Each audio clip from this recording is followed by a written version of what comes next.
is. Hold no punches! I'm real revolutionary right now. Support this man, Black Media. He makes sure that our stories are told. Thank you for being the voice of Black America, Roland. Stay black. I love y'all. All momentum we have now, we have to keep this going. The video looks phenomenal. See, this difference between Black Star Network and Black-owned media and something like CNN. You can't be Black-owned media and be scared. It's time to be smart. Bring your eyeballs home. You dig?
Today is Friday, January 16th, 2026. Coming up on Roland Martin Unfiltered, streaming live on the Black Star Network. I'm here in Dallas, where tomorrow I'll be delivering the MLK address for the City of Dallas's MLK Annual Gala. Now, speaking of Texas, a new Emerson poll is raising some serious questions, showing Texas State Representative James Tallarico up 9 points against Congresswoman Jasmine Crockett. I'll have Steve Phillips talking about how this poll is problematic. Also on today's show, Tennessee activist Pamela Moses is challenging the state's disenfranchisement laws there in Tennessee. 1 in 5, or 20% of African Americans in that state, cannot vote as a result of that particular law. Another example of Black history being erased, Frederick Douglass excluded from a U.S. coin honoring America's most celebrated leaders. Why?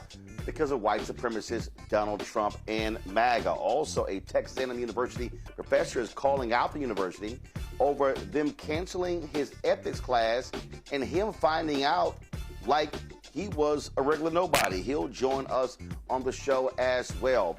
Plus, we have, of course, Black Star Network headlines with Brittany Noble.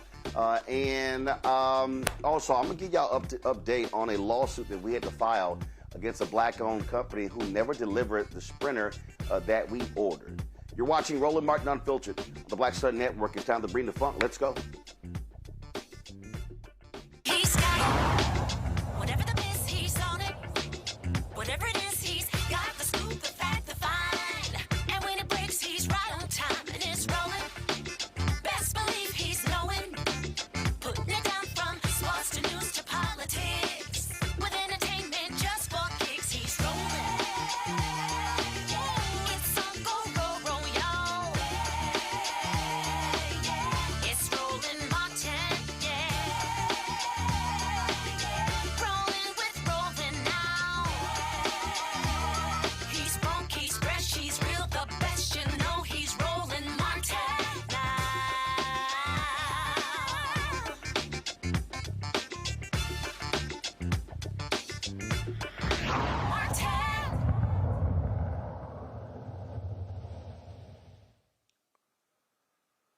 Folks, I'm here in Dallas, speaking tomorrow at the City of Dallas's MLK Gala. So one of the races that we really are watching is the U.S. Senate race in Texas. On the Republican side, you've got in longtime incumbent U.S. Senator John Cornyn being challenged by a hardcore MAGA corrupt Attorney General Ken Paxton. But you also have Black Texas Congressman Wesley Hunt, who is in that particular race. On the Democratic side, you have Texas State Rep James Tallarico.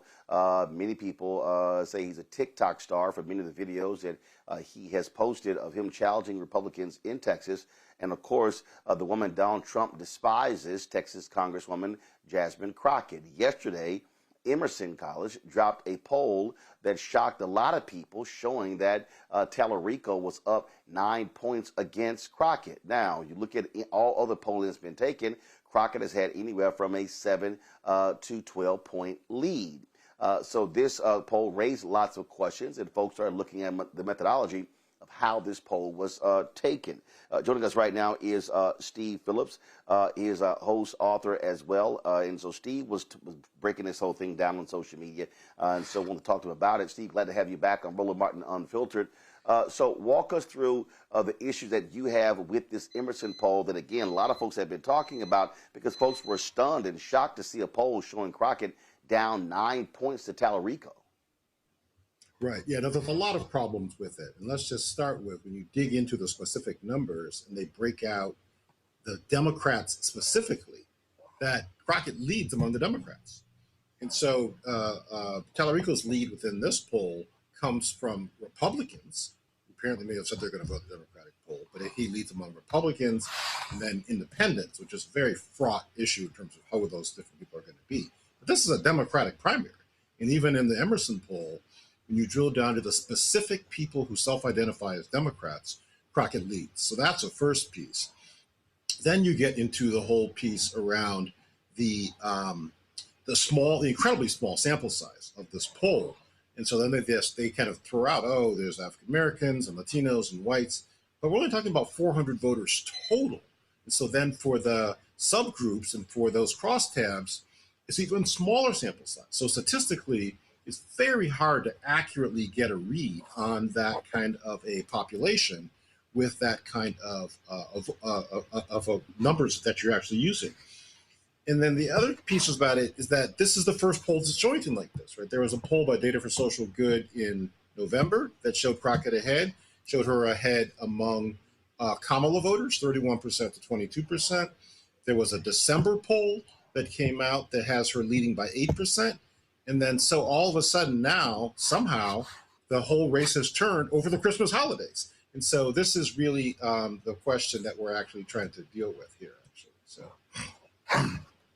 Well, and the reason this of course stood out, you've had a lot of conversation, many white progressives have been highly critical of Congresswoman Jasmine Crockett because of the issue of Israel, as if Tallarico does not have the exact same stance that she does.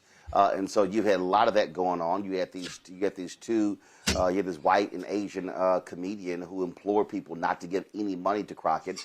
They got lit up so hard that they had to actually come back and backtrack and apologize for those comments. And then you still had these other white progressives who said how dare they had to apologize. And so there's been a lot of conversation, a lot of discussion around this. And this is why folks say, wait a minute, what the hell's going on here? And then, of course, you've got folks seizing on her comments regarding Latino voters having a slave mentality in terms of voting for, it was a comment she made during the interview, voting for Donald Trump, and folks like, oh, there you go, so she's going to get a Latino vote away. And so it's been quite interesting where you've seen in these Democratic progressive circles massive attacks against Crockett. And what's laughable to me, Steve, is that I'm a native Texan. I can go back. If you pull up the data from every single U.S. Senate race in Texas, dating back to Lloyd Bentsen being the last one to win a race, you've had a minimum of 2 candidates running in the Democratic primaries. You sometimes had 3, 4, 5 or more. So it's amazing to me to listen to these people get offended because she dare run as if she didn't have some right to do so. And their positioning of Tallarico as somehow being the perfect candidate who can somehow steal this Senate seat that is actually deeply.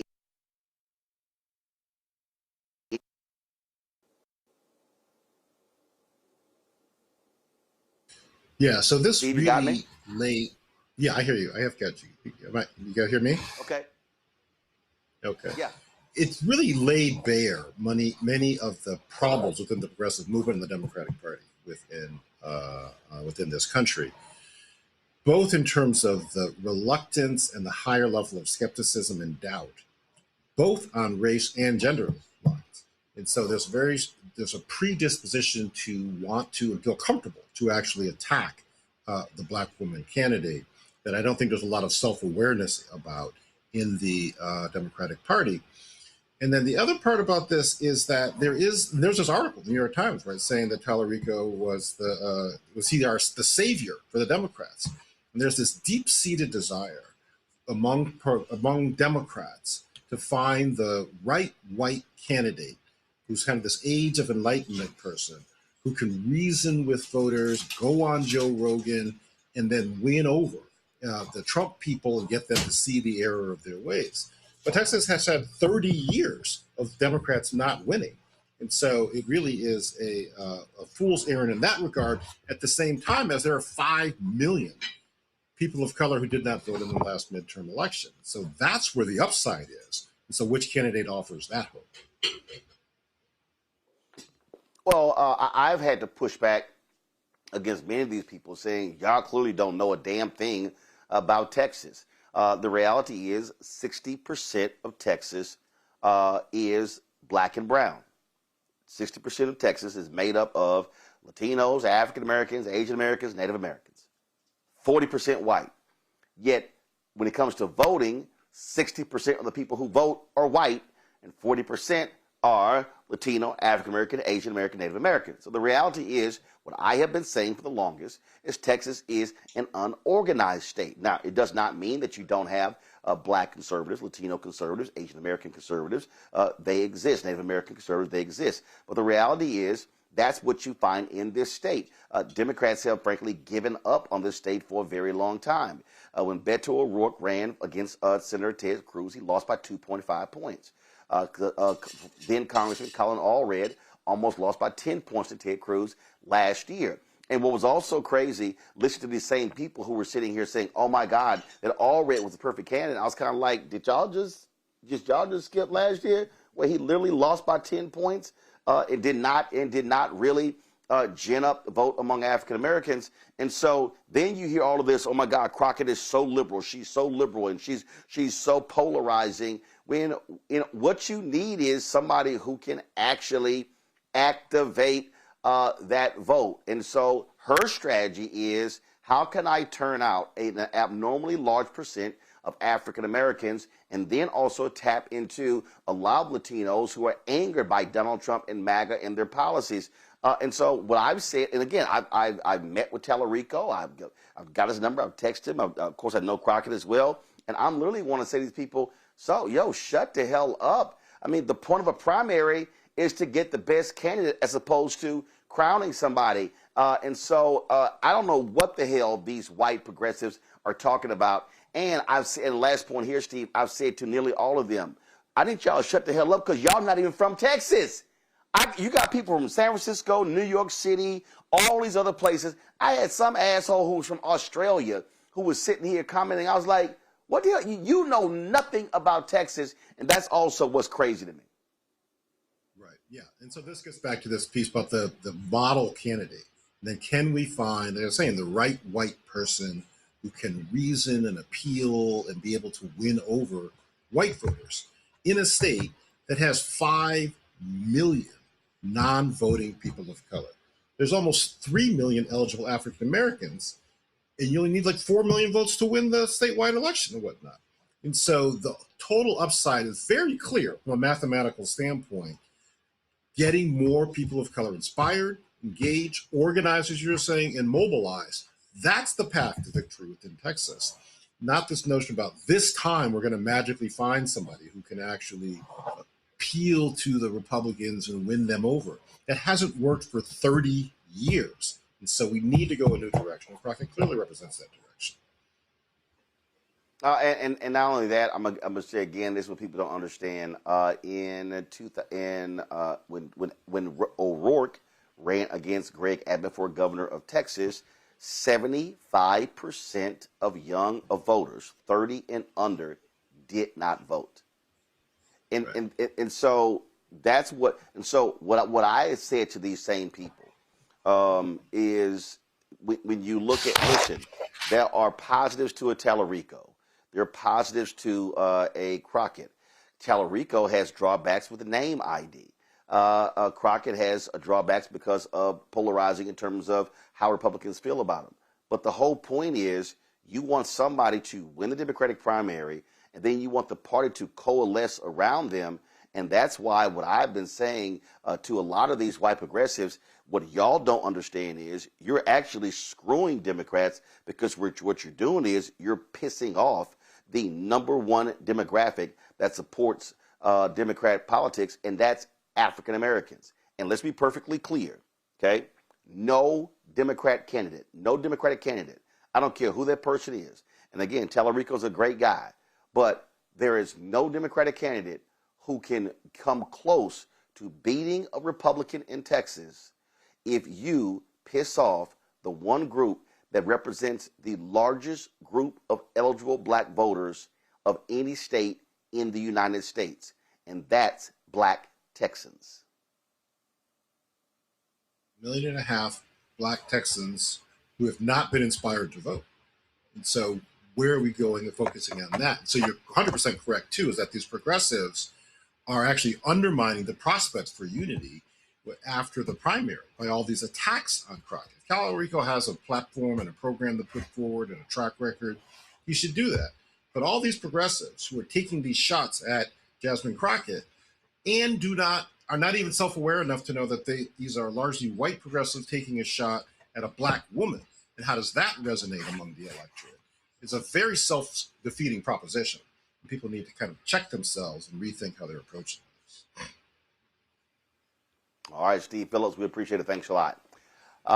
Folks, let's, first of all, I'm going to go to a break. We're going to talk, no, I'm going to go and stick right here.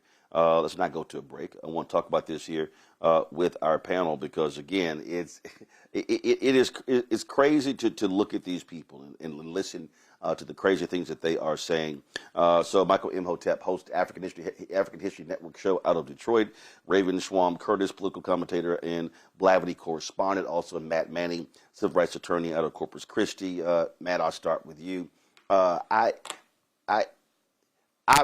These white progressives are going to make me cuss these folks out. Let me be clear. I understand. I fully understand Gaza and the role that it played in the 2024 election. Dude, I'm in Texas. I'm still a registered voter in Texas. I'm telling you right now, that is not a dominant issue in this U.S. Senate race.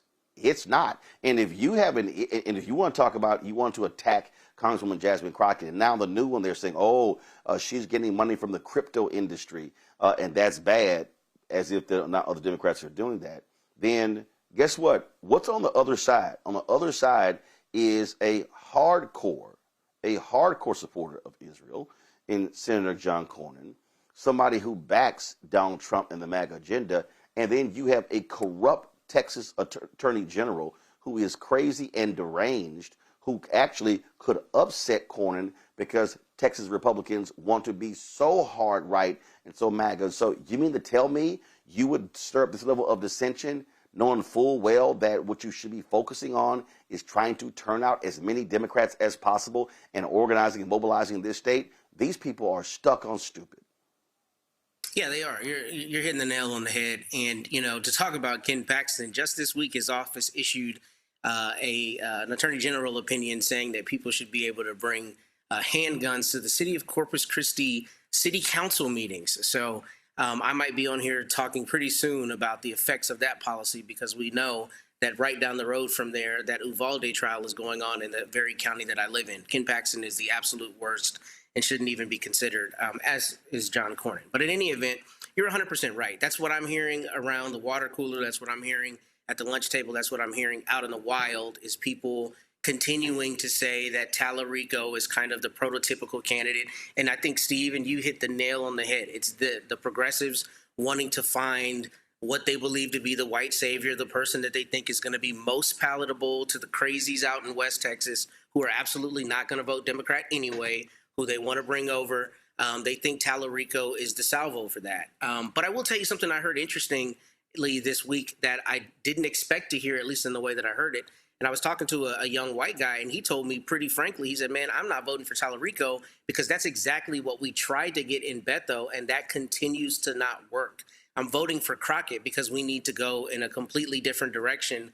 We need new leadership, and Tallarico is more of the same. So I think that sentiment is out there, but I think none of that matters if it doesn't coalesce to people going to the polls and actually casting the vote to give her that opportunity. Because what it comes down to at the end of the day is there are people who are just going to think white is right, number one, and they're going to think a man is better than a woman.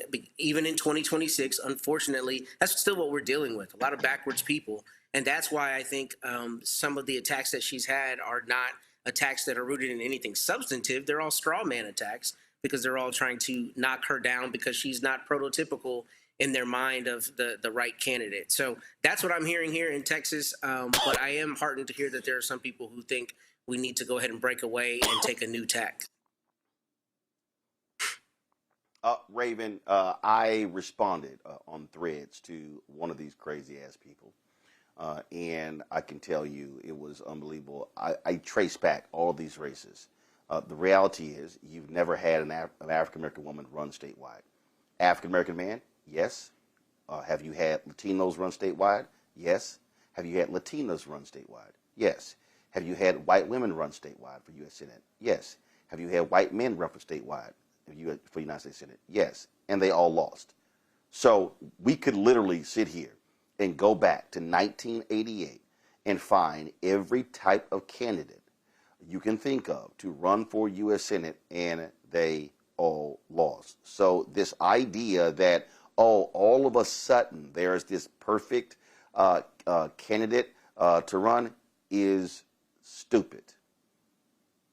100%. There's no such thing as a perfect candidate. And I think that is a huge issue on the left. This idea that we're going to get every single little thing that we want out of every single little candidate. It's just not realistic, unfortunately. I'm a deeply pragmatic person, and I see this situation for what it is. I'm also someone who spent a huge chunk of my childhood in Houston and understands what it is to be materially impacted by the outcomes of elections like this.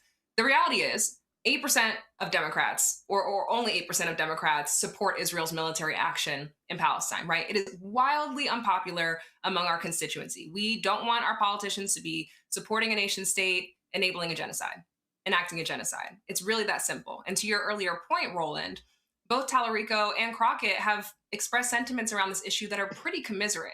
So I don't think all the critiques of Crockett can be chalked up to misogynoir, but I think a lot of them can be, right? There is a fundamental lack of moral and intellectual consistency in the ways that people are thinking about these two candidates. And fundamentally, let's tell the truth. These two candidates are exceptional on domestic issues. Crockett in particular has shown over and over and over again that she is a fighter. She is not afraid to go toe-to-toe with Donald Trump. And we need people like that in this era of fascism and authoritarianism. It's critical. I feel very personally about this particular race because I was sitting in Texas in the pandemic when the Great Freeze came through, and the incompetent leadership of the Ken Paxtons and the John Cornyn's of the world meant that I was sitting in my apartment with my mom freezing, that hundreds of Texans lost their lives in a completely preventable incident, right? Like, we're talking about deeply insidious, evil, incompetent leadership that's in place right now. And white progressives in particular, as we're naming, inflaming the already existing issue of voter disenfranchisement, or at the very least, maybe not disenfranchisement, but voter apathy. We don't need that right now. We need to activate people and critique in good faith. It's okay to critique people running in primaries, right? But the way we do that critique, especially when we know that we are dealing with and operating with individuals who are moving in good faith, is so, so important. Absolutely. Michael. Yeah, Roland, I agree with the statements being made here. I've been watching this as well from afar here in Detroit, Michigan. James Tallarico was in the race first. I saw him on MSNBC, now MS Now, a number of times before Jasmine Crockett got in. He's raised $13 million so far since launching his campaign in September. But at the same time, these attacks, I've been watching these attacks on Jasmine Crockett, and this reminds me of the attacks on Vice President Kamala Harris. And people wanted to hold Kamala Harris to a standard that they didn't want to hold Donald Trump to. And I've said before, you can't put Democrats under a microscope and then put a blindfold on when you deal with Republicans, right? The same criticism you have of Jasmine Crockett, you have to have of John Cornyn, Wesley Hunt, Ken Paxton. So a lot of these people on social media and TikTok, things like this, one, don't live in Texas. Two, don't even know who's running on the Republican side, because the people on the Republican side are much worse than Tallarico, Jasmine Crockett, any of this, right? So, and this is where a lot of these progressives shoot themselves in the foot. Okay, they did the same thing with Kamala Harris and Donald Trump. Didn't turn out because of Gaza, and Trump doesn't give a damn about the Palestinians, right? So hopefully Jasmine Crockett is able to pull this out. I think the primary is in March. I think it is Roland, but I like the analysis. Yeah, primary is March 6th. Yeah, March 6th. Yeah, because I've been paying attention to this. I like the analysis you have from Steve Phillips as well, because this Emerson poll appears to be an outlier from some of the other polls that show Jasmine Crockett doing much better. Well, I just think that, again, for a lot of these people who are talking, a lot of them who are running their mouths, if you don't know anything about the state, the March 3rd primary, if you don't know anything about the state, seriously, be quiet. You don't know what the hell you're talking about.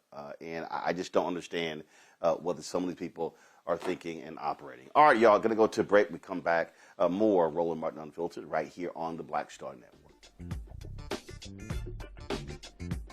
Next on the Black Table with me, Greg Carr. America is being reshaped in real time by a group of 6 people, unelected and without any checks and balances. By the end of the current Supreme Court session, education, the workplace, who gets to elect our leaders, and so much more could radically change. This week, we reconvene our legal roundtable and look at what the new America may look like and how we should respond. That's next on the Black Table, right here on the Black Star Network.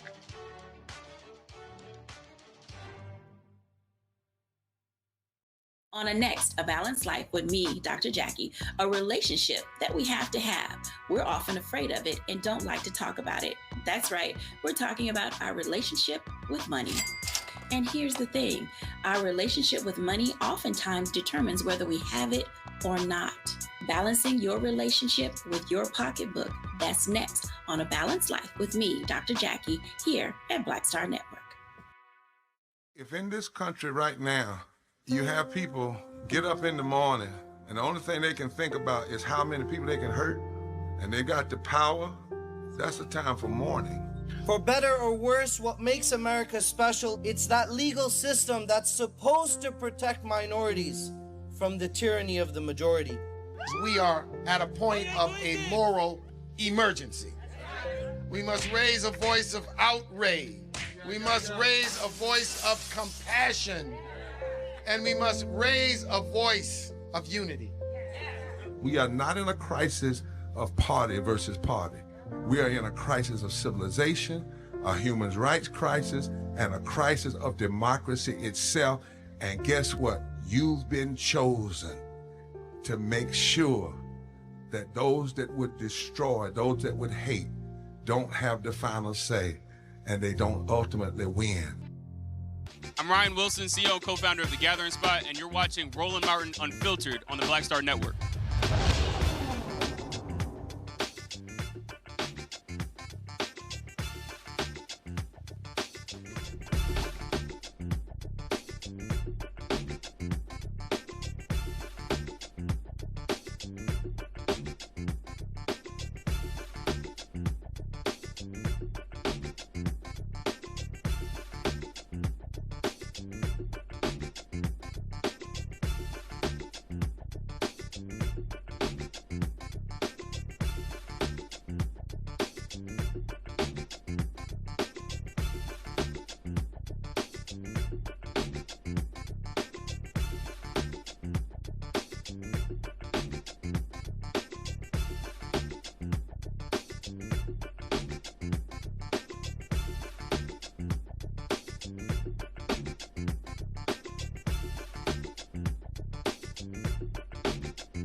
Folks, 2019, Tennessee activist Pamela Moses was found guilty for illegally registering to vote. She was sentenced to 6 years in prison for vote fraud. Now, she had been deemed permanently ineligible to vote in Tennessee due to a 2015 conviction for tampering with evidence. Now, she voted because of an error that was made by the state's Department of Corrections. Now, although the charges were later dropped, this experience has motivated her to really challenge this issue. Tennessee has a significant issue with the percentage of African Americans who are unable to vote due to their state laws. And so on Tuesday, a voting rights trial begins, making Pamela the first person in 100 years to challenge the law that prevents individuals who have been incarcerated from regaining their right to vote.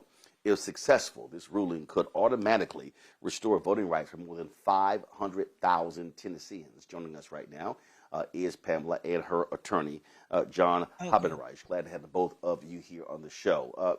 Pamela, we had you on before. This is an issue just today, not just today, but this week in Virginia.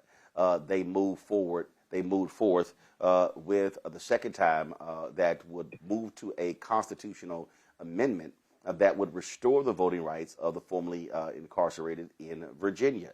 We saw what Desmond Meade and the Florida Rights Restoration Coalition did in Florida, where they got Amendment 4 passed, restoring the rights to 1.4 million people. This thing is real when we talk about how these states like Tennessee and Mississippi and others have felony disenfranchisement. Yeah, it's real. It's more than real because it has collateral consequences when you restrict a person's right to vote. In Tennessee, you not just keep them from voting, but you prevent them from holding public office. And so the reason why this case is monumental, as you know, I ran for U.S. Senate in 2024 against Marsha Blackburn, who's now trying to run for governor here. But I couldn't run for mayor, city council, school board, or alderman. If you are unable to register to vote, you're unable to run for any state offices. So essentially, by them prohibiting people from being able to register to vote and vote, they prohibit them from being able to represent people. And that's why you have a state that is bloody red with a governor that's red, attorney general that's red, all the state reps, I think it's about 80-20 that's red. And when you have it locked and loaded like that, you can't get any change because they don't have to. You have no leverage because everybody is caught up in partisan, beliefs. And, that was one reason why I ran as an independent, to give people who were on either side a chance to look at me as a candidate and as a person. And so it's very real. And I appreciate the things that I learned when I met Desmond Meade and other people. And I think that's phenomenal what Florida did and Virginia. And I think it's time for Tennessee to do the same thing. And when you want to bring in your attorney, John, here, John, so walk us through in terms of what your focus is, or your strategy is going to be to appeal to the courts to restore. Because, look, Tennessee has been steadfast in standing for this, just like Mississippi has been. Yeah, you're exactly right, Roland. Tennessee has a long history of really pernicious felony disenfranchisement laws. We are one of the worst states in the country when it comes to the percentage of Black Tennesseans who are being disenfranchised. We have a really pernicious permanent disenfranchisement regime. It really goes back over 100 years. So we have several claims in this lawsuit. We have an equal protection claim because we have a statistics expert who has been able to really crack open the vault of data here in Tennessee and prove beyond a reasonable doubt that there is a massive disparate impact on Black Tennesseans when it comes to felony disenfranchisement, 3-to-1 or worse when compared to white voters. In some counties, it's 10-to-1.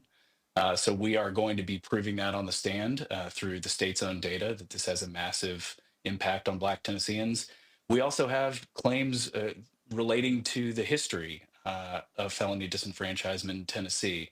Tennessee began with a commitment to voting rights early in these 1800s. And in fact, during the Reconstruction era, passed a constitutional amendment that was specifically designed to protect suffrage and to stop the state from ever manipulating the votes of its people. Unfortunately, just was with poll taxes and literacy tests and grandfather clauses, felony disenfranchisement really is the last vestige of Jim Crow. And we're here to challenge that, and we're excited to do that on Tuesday. So in terms of the Tennessee law, what does it all go back to? When did this start? Because I think about Virginia, where you had a white legislator who literally said on the floor, "We are doing this to keep the niggers from voting." And that stood all of this time. And when Terry McAuliffe was governor, he highlighted this, and he tried to do a mass restoration, but the law says the governor has to do, each individual person must sign for each person. And they did that for a number of people, and they've been doing this. But now they want to put it in law. So what was the impetus in Tennessee to make this the law? So going back over 100 years, we've had a history in Tennessee of adopting laws that work both practically and through the legal system to disenfranchise Black voters. There's been a long history after the Civil War, after Reconstruction, and with the advent of Jim Crow, of Tennessee passing a series of laws like poll taxes, like literacy tests, like felony disenfranchisement, that worked specifically to deplete the power of Black citizens in Tennessee. Over the course of years, those laws have changed. They've taken a little bit different format. They've been amended, but they've never been done away with. And in fact, what happened in this case is that for a long time, Tennessee did not have permanent felony disenfranchisement. But in 2006, unfortunately, during an attempt to make it easier for people who had been convicted of felonies to restore their voting rights, during that process, an amendment was slipped into the bill that would, while at the same time allow certain people to get their rights restored, would have another category of people like Miss Moses who would be permanently disenfranchised and could never get their voting rights back. So unfortunately, it was one of those situations where a poison pill, so to speak, was slipped into some legislation that was introduced for a good purpose. And unfortunately, with the power shifts in Tennessee over the last 10 or 15 years, very little progress in the legislature has been made to try to reverse that. And so we've decided, along with the bravery and strength of Ms. Moses herself, who started this whole thing, we decided that litigation is the way that we're going to have to fix this. Pamela, look, we understand the impact of the law on African Americans, but this impacts white folks in Tennessee too. Are there white Tennesseans who are standing with you, saying, "Hey, we support your effort as well"? Yes, and I'm glad you brought that up, Roland, because when I was campaigning, I got an opportunity to go to 66 of the 95 counties. And I would say I met probably 8 out of 10 white males and some females who were disenfranchised. And it was shocking because, I don't want to look at this as a black and white thing, but it is what it is. But at the same time, Tennessee's population is not made up of majority black people. It's made up of a lot of, poor people in both rural and city areas, but it's made up of a lot of people who have been disenfranchised, and recently I had to go to a funeral in Knoxville where I went to school, and it was for my brother-in-law. He'd been murdered on New Year's Day, and he was 60 years old. And the last thing he said to me when I was running for office, he was like, you need to leave those white people alone. Don't be getting involved in those politics. And I was like, why? He was like, I'm just playing with you. He was like, I can't vote. I'm a felon. He said that, but I'm going to tell everybody I know to vote for you. That was the last thing a 60-year-old black man told me that never got the right to vote before he died. And he was a victim of gun violence. And so what I say with this case, this isn't about black or white. This is about right or wrong. Our president is a convicted felon. And the judges that I will appear before, who took an oath, sworn to uphold the United States and Tennessee Constitution, they are going to have to look themselves in the mirror. Because the future is coming. We're already here. We got robots and Elon and all kinds of stuff going on in Memphis. And if you do not want my children or people who've been, wrongfully incarcerated in prison like myself to have the right to vote, then you can't call yourself an American and you can't be for democracy. And it's very important that people understand that this is the trial of the century. And well, we're definitely going to be. Go ahead. And I hope that people will tune in, because you got courts and you got the court of public opinion, and the people need to be watching, because Tennessee claims to be a volunteer state, and it's time for us to volunteer to end slavery because that's what this is. When you deny me the right to vote, you deny me the right to hold office. And that's what they've done. And I think President Trump, John, this really, I think he would John, support this really it is in light of this situation. Well, I won't say he's going to support it, John, because clearly there's MAGA is anti-black in so many different ways, and Republicans, their goal, and let's just be this is not just Tennessee, this is across the country. They are on record as saying, if we can shrink the voting populace, we stand a better chance of winning. And unfortunately, race plays a huge role when it comes to voting laws in America. You're exactly right, Roland. I'm counsel at my organization's called Protect Democracy, and we focus on a whole variety of issues. And voter suppression is a huge one. We have done felony disenfranchisement cases in other states, North Carolina, got one in Virginia right now. But we recognize that this administration, one of its primary goals is voter suppression. We've seen it come out of the president's mouth. We've seen it come out of various other people in the administration talking about making it harder to vote. You see devices all over the country, including in Tennessee, voter ID, limits on, so-called line warming, cutting down on early voting, cutting down on voting days. This is part and parcel of a number of tactics that the administration is using with as you say, the deliberate intent to stop people from voting. And when you look at the history of authoritarians, when they come into power, one of the targets right off the bat in every situation throughout history is marginalized communities. And at Protect Democracy, we recognize that, and we are prepared to fight back on behalf of these marginalized communities, fight back on efforts to suppress the vote, and fight back on efforts to transform our democracy into something more authoritarian. That's the whole mission of our organization, and we think this case is a big part of fulfilling that mission. All right. Well, look, good luck. Will this take place in state court or federal court? State. It's in state court. Supreme State Court. We're in 140 Adams, 10 a.m. Tuesday. We're in the Tennessee State Supreme Court, but it's a state issue. And do they allow? I'm not familiar. Do they allow live streaming, or is there no streaming? Oh, it will be live streamed on their YouTube with the Tennessee Court of Administration. All their cases are live streamed. Okay. So if you're not able to attend, watch it. All right. Well, good luck, Pamela. Good luck, John, and thank you so much. Good luck with this. Good luck with this case, because it truly is important. Thanks a lot. Thanks so much, Roland. Thank you. Have a good day.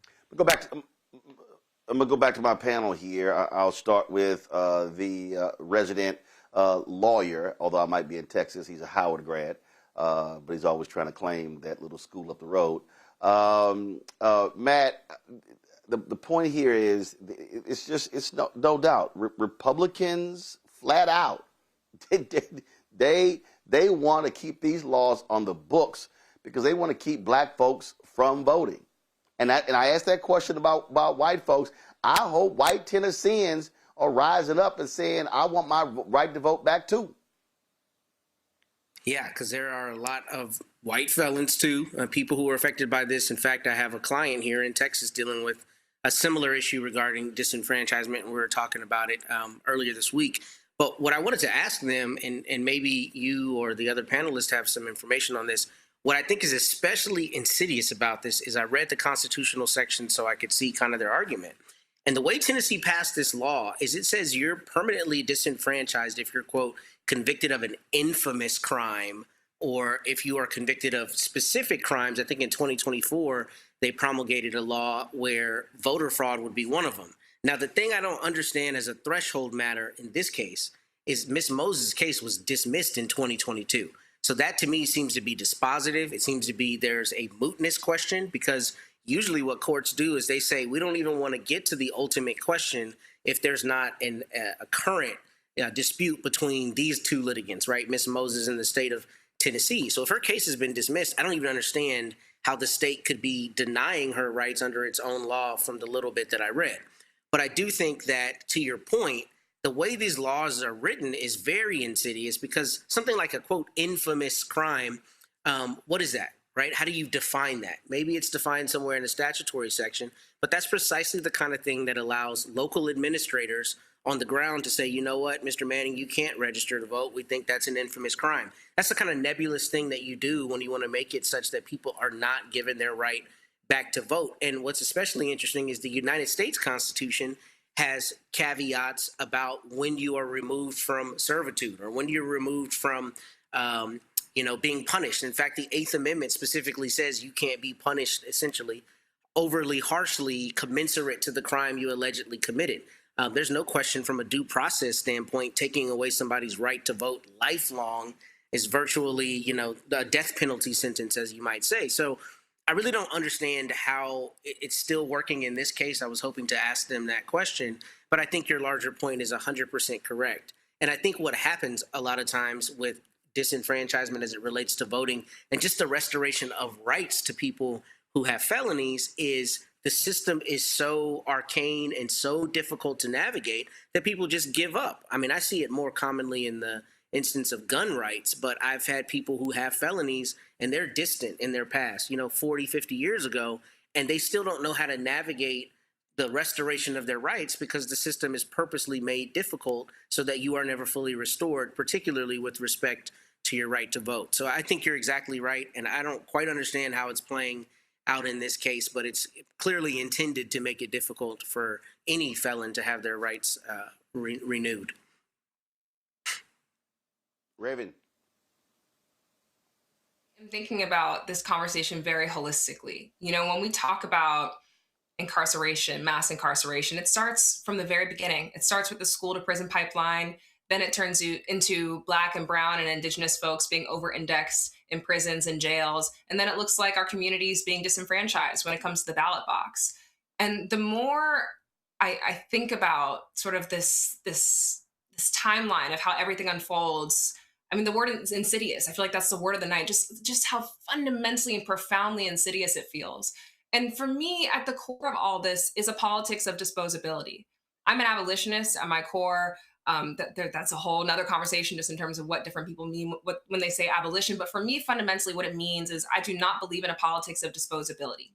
And when I think about these Tennessee laws that disenfranchise folks who have felonies, that to me feels like a prime example of what that looks like, a politics of disposability. Oh, because someone has had a situation, an encounter, with this apparatus that is disproportionately organized such that it's going to be anti-Black, going to be anti-Indigenous, going to be anti-Hispanic, going to be anti-Latine, because someone has had a negative encounter. Therefore, they don't get to exercise a fundamental right that our community has fought and died for, that our ancestors literally laid their bodies on the line for. Like, how dare you? The audacity, the audacity to believe that that's something that you get to take away from someone is really what's driving it home for me. And I think at the core of this is really a fundamental conversation about restorative justice, really a fundamental conversation about, like, how do we talk about harm, what it looks like to repair harm, and what it looks like to still keep folks fundamentally engaged on a societal level at all levels, because that's a fundamental human right. You don't get to take that away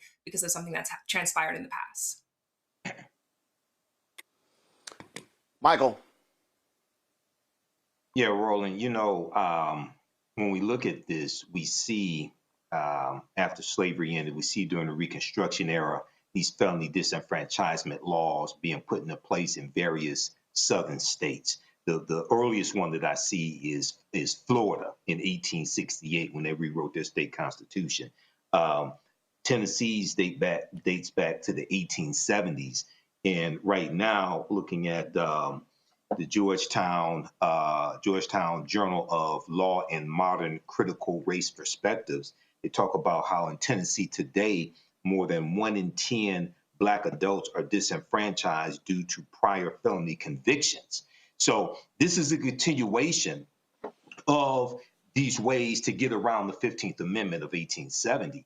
And I find it interesting that you have Donald Trump today, you have Republicans today saying that we want to fill Dr. King's legacy, so we're going to wipe out all of these discriminatory policies, and because they think that affirmative action was discriminatory to white people. They think DEI policies are discriminatory to white people, right? And these same people that have wiped out 60 years of civil rights progress since January 20th, 2025, are going to do posts on social media come Monday talking about how great Dr. King was. But they don't want to deal with the harm that felony disenfranchisement laws are still inflicting upon African Americans today. And these same people will then say, well, it's legal, it's okay to disenfranchise you if you have a felony, but you should still pay taxes. To me, that's called taxation without representation. Isn't that one of the reasons why the American Revolutionary War was fought? So once again, this goes to how many of these white supremacists fear the political power of African Americans, okay? And this is why we have to fight back and vote these people out of office. All right, folks, got to go to a break. We come back more on Roland Martin Unfiltered right here on the Black Star Network. Don't turn away. Lots for us to talk about and break down. And we talk about elections. Donald Trump gave an interview with Reuters where he said, you know, we've been doing so amazing. There's not even a need for an election in November. Y'all, be real. They want to steal the election. Don't be surprised if they try to stop the election. Ain't gonna work, but they gonna try it. You're watching Roland Martin Unfiltered on the Black Star Network. Folks, if you want to join our Bring the Funk fan club, that's the people who contribute to our show to make it possible for us to do the work that we do. We appreciate all of their support. Our goal every year is to get at least 20,000 of our fans contributing on average $50 each a year. That comes out to $4.19 a month, 13 cents a day. That means you'll be supporting not only this show, but you'll be supporting the other shows that we have on the network, The Other Side of Change, Balanced Living, The Black Table with Greg Carr. We've got a new health show with Dr. Ebony Hilton we're launching, a new daily news show will be hosted by Brittany Noble. So a lot of we've also made lots of changes to BlackStarNetwork.com. So we're building that up for it, to make that turn into the news portal. So lots of things are happening, and your support really, really is needed. And so if you want to support us, please do so by, if you want to do it via Cash App, use the Stripe QR code. You see it right here. You can also use that QR code for credit cards as well. Checks and money order, make it payable to Roland Martin Unfiltered. P.O. Box 57196, Washington, D.C. 20037 7-0196. PayPal, R. Martin Unfiltered. Venmo, RM Unfiltered. Zelle, Roland at RolandSMartin.com. Roland at RolandMartinUnfiltered.com. We'll be right back. On a next, A Balanced Life with me, Dr. Jackie, a relationship that we have to have. We're often afraid of it and don't like to talk about it. That's right, we're talking about our relationship with money. And here's the thing, our relationship with money oftentimes determines whether we have it or not. Balancing your relationship with your pocketbook. That's next on A Balanced Life with me, Dr. Jackie, here at Black Star Network. Hi, I'm Swing Cash, Basketball Hall of Famer, and you're watching Black Star Network.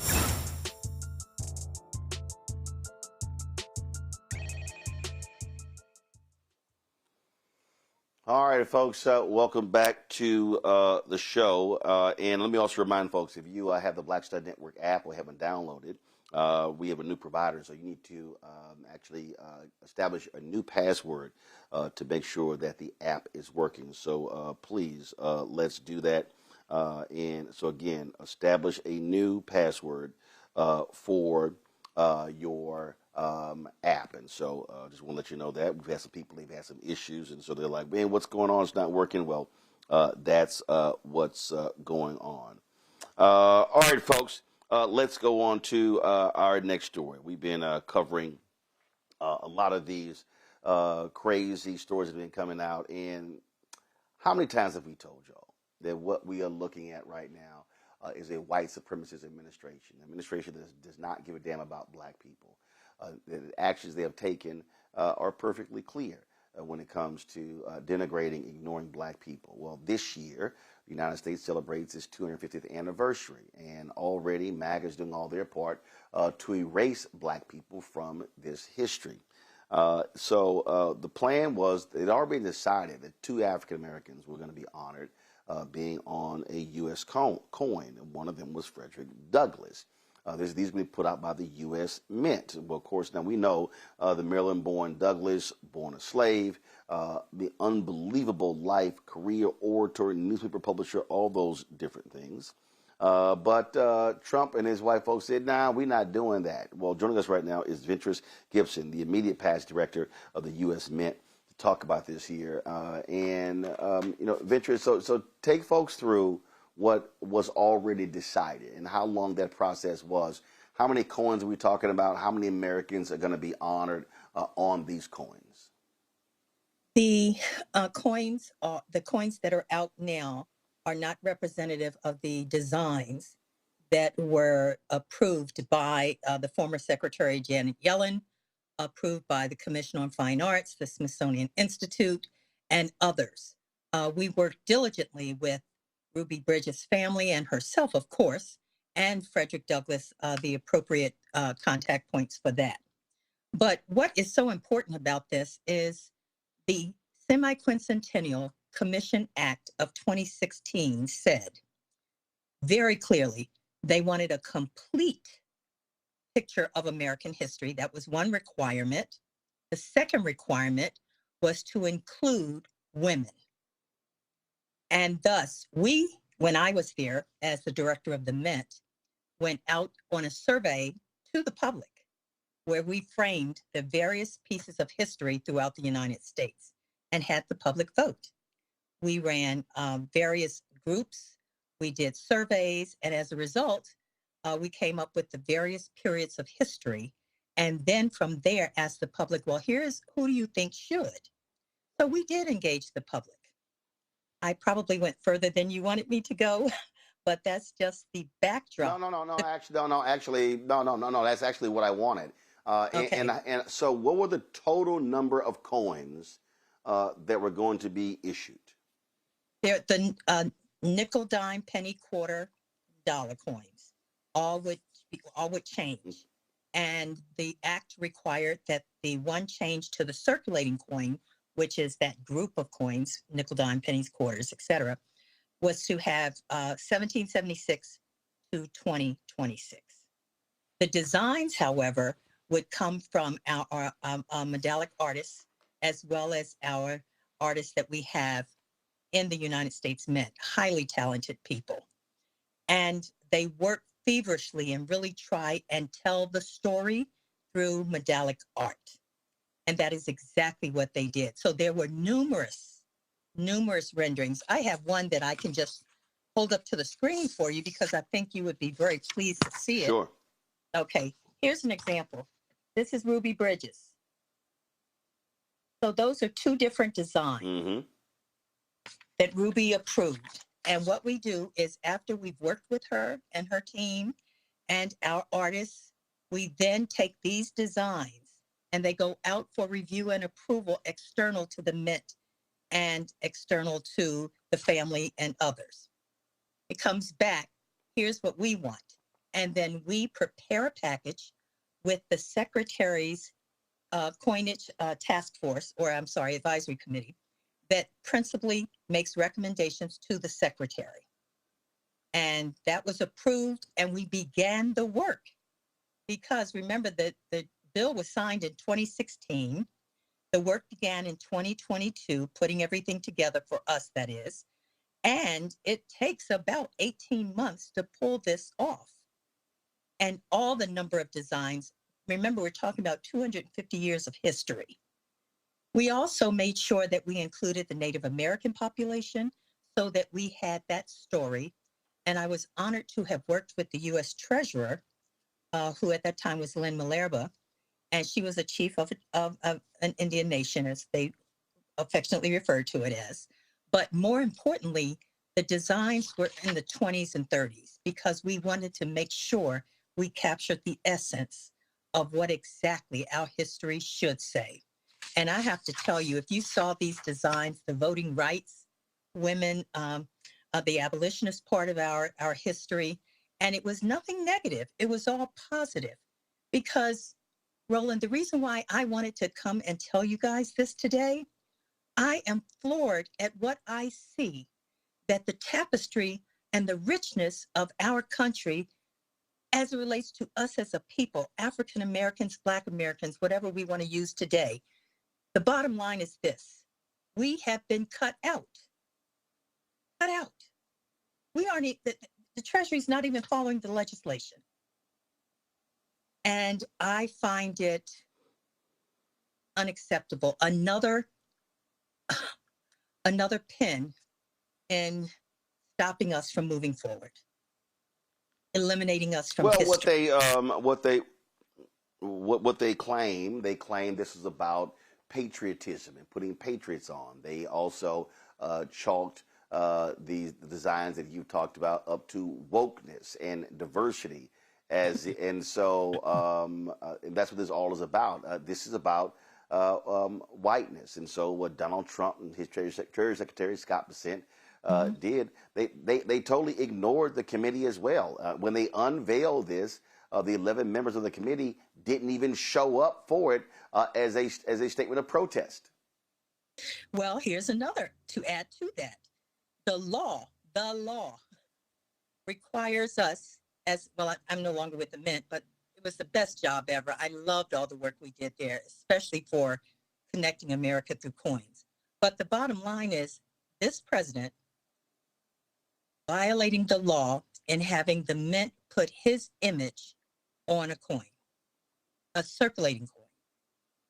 And the reason why it infuriates me so is the law says no living president shall go on a coin. So I want to offer, okay, if you want to put Trump on there, a significant part of our American history is that we had an African-American president and an African-American vice president. That's historical for all of our 250 years. And yet a living president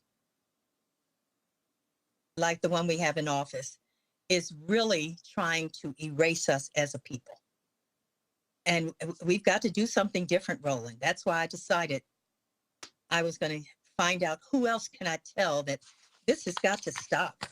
I offered that, why don't we find an African-American coin company and share these designs.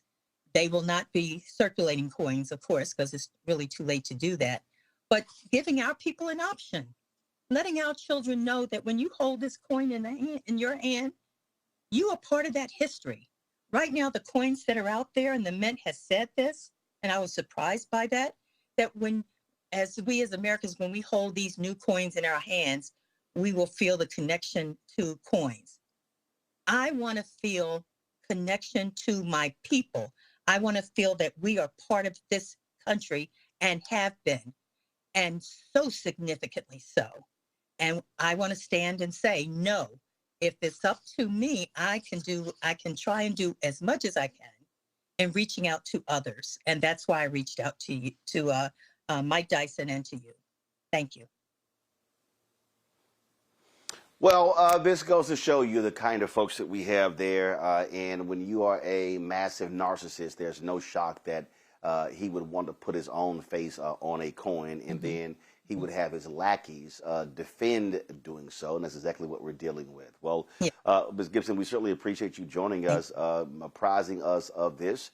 And we certainly hope, as a result of this, more people become aware of this. And, of course, we'll be pushing this out through all of our social media channels as well.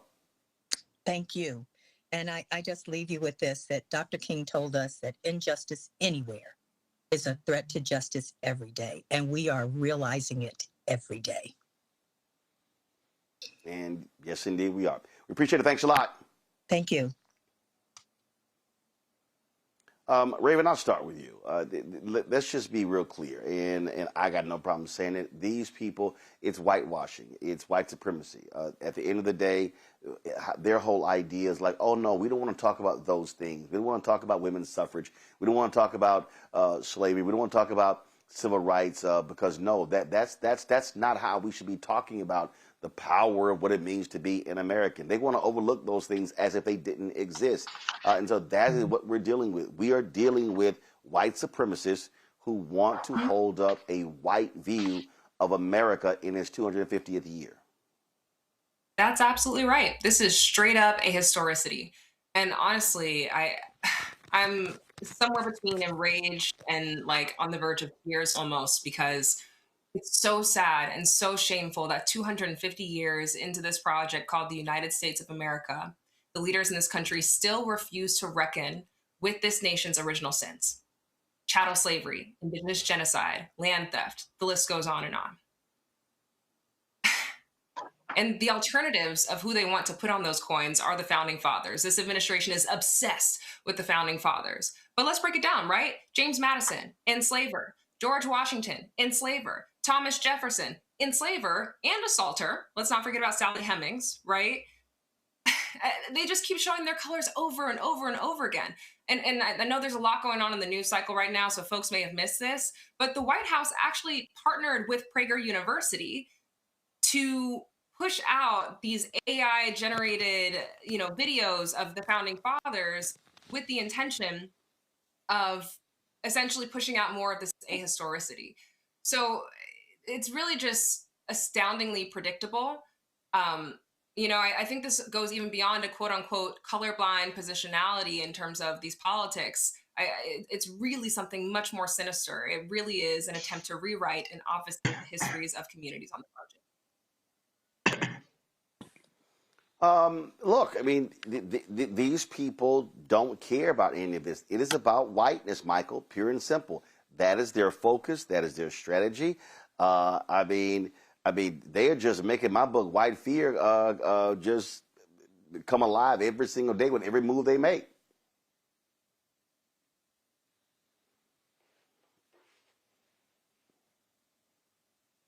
Can you Michael? hear me? Okay, I've got you. Yeah, we got you.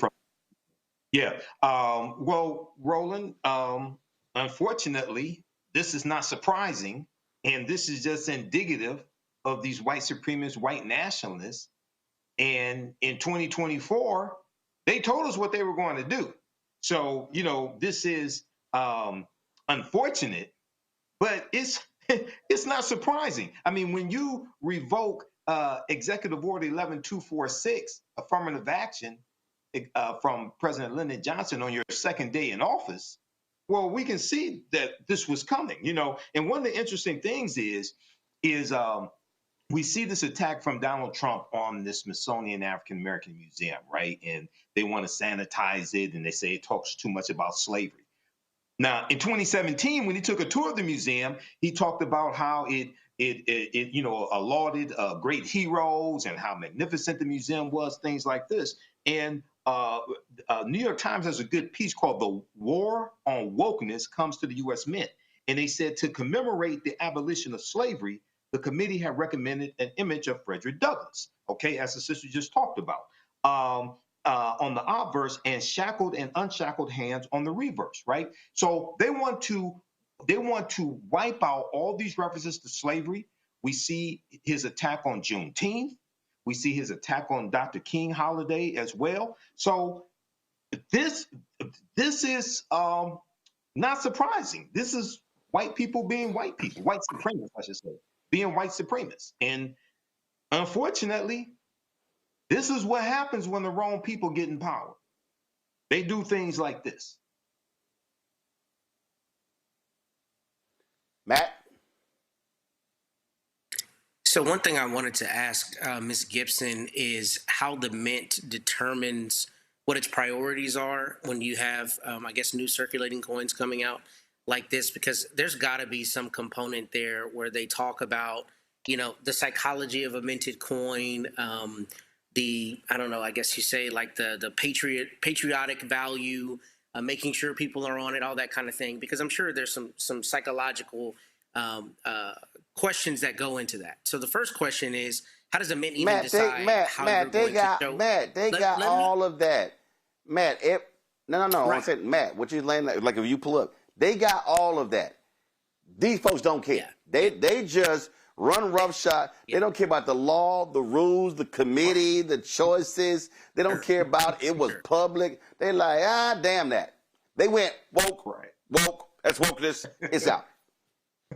No doubt, no doubt. And I agree with you. But the reason I was getting to that is because the thing that's really interesting about this is the reason they're saying the quiet part out loud, which is we don't care about anybody who's not white, is the actual theme is something like America's journey to a more perfect union, right?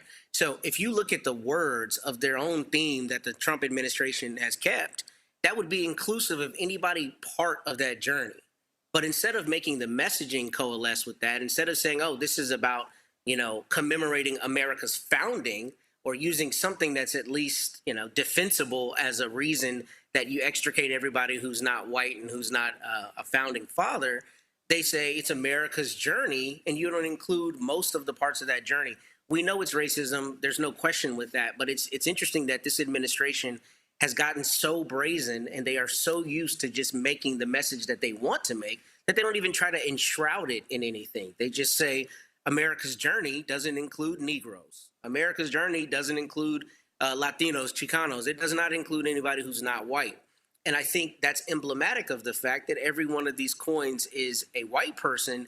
And that to me seems like if you have any, intellectual honesty, if it's America's journey, it's got to include some, representative of all parts of that journey. And this clearly is not that. And then the other thing about him being a living person on circulated coins, it's crazy to me the extent to which we as a society have accepted rule breaking from the president of the United States. We talk about it on this show all the time. But I mean, that's about as brazen and unequivocal and overstepping of the law as you get. You're a living person. You can't be on a minted coin. Bump that. I'm about to be on this minted coin. I mean, we're just in Banana Republic territory now because you just do whatever you want. And that's, obviously shown by them rescinding all of the work that had gone in to make sure this was a more inclusive and representative showing of America's journey toward a perfect union. If I can jump in and add on just a little bit there. Yeah, go ahead. Sorry, I'm breaking form. I just want to say white people and specifically white men, they're not even giving white women their flowers here. Like, there's no interest in that either. So I just wanted to name that real quick. Oh, no. Look, they want white women to get their asses back in the house, not be work, and just lay down, kick out some babies, and get your ass in that kitchen and cook. That's literally what these white men are all focused on. But when Matt talked about how brazen they are, listen, we're dealing with a thug. I mean, listen, this fool here, shortly after Netflix made their decision when it came to Paramount, he bought some Netflix bonds. Donald Trump is everything we talked about. He desires to be a king. He desires to be a dictator. He loved how they would hang the banners of the Soviet leaders and the North Korean leaders in these other countries, Saddam Hussein. He loves all of that. That's what he desires. So it's no shock. Yep, I'm going on the coin. I don't give a damn what y'all think. Oh, there are rules against that? Don't give a damn. Yeah, I'm going to personally enrich myself. I'm telling you right now, I'm going to go ahead and put a number on this here. By the time of the inauguration in January 2029, I believe Donald Trump is going to, and with his children and everything, he is going to enrich himself to the tune of $20 billion. And I believe that is being conservative. I believe that they are going to do deals. They do not care. They are brazen. They are robbing this country blind in the daylight with a flashlight. And so everything is about this man's ego. Everything is about his ego. And that's why he is scared to death of the election in November. Reuters did a story, and I definitely want to get y'all thoughts on this. So let me read y'all this quote. So this is from a Reuters story. Yesterday, in an interview with Reuters, Trump complained about the common pattern of a president who wins an election then loses seats in the midterms and suggested he didn't want to be in that position. Quote, It's some deep psychological thing. But when you win the presidency, you don't win the midterms, Trump said.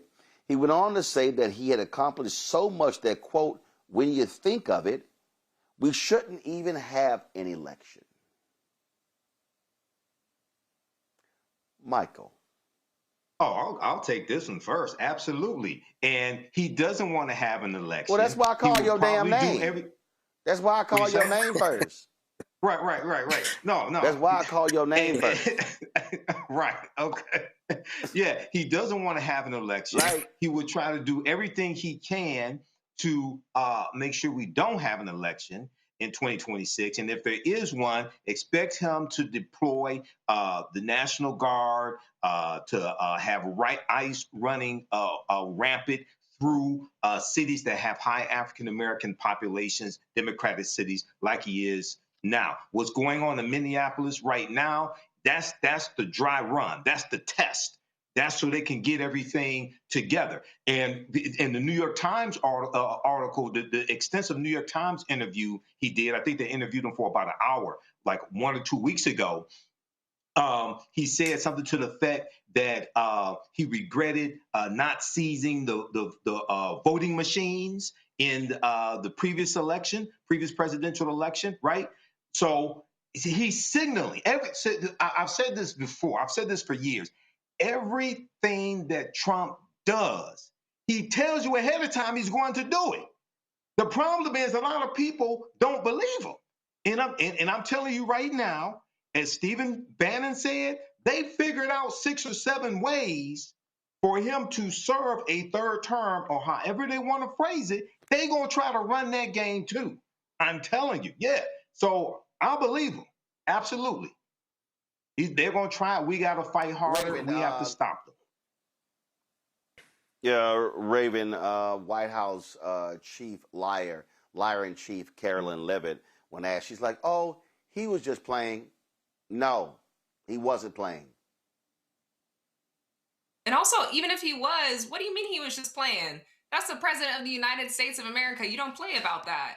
And we have precedents for this, right? Did we forget about the big lie? Right? Like, this man has already shown us that he is a horribly sore loser. And when he doesn't get his way, he will do everything in his power to usurp the legislative precedents and the decisions that constituents made when they went to the ballot box. This man is a sore loser, and he absolutely will do everything in his power to rig the midterms if we do not fight back like hell. 100%. He's made awful decisions since he's been in office. The one big beautiful bill, more like the big ugly bill, the big bodacious bill.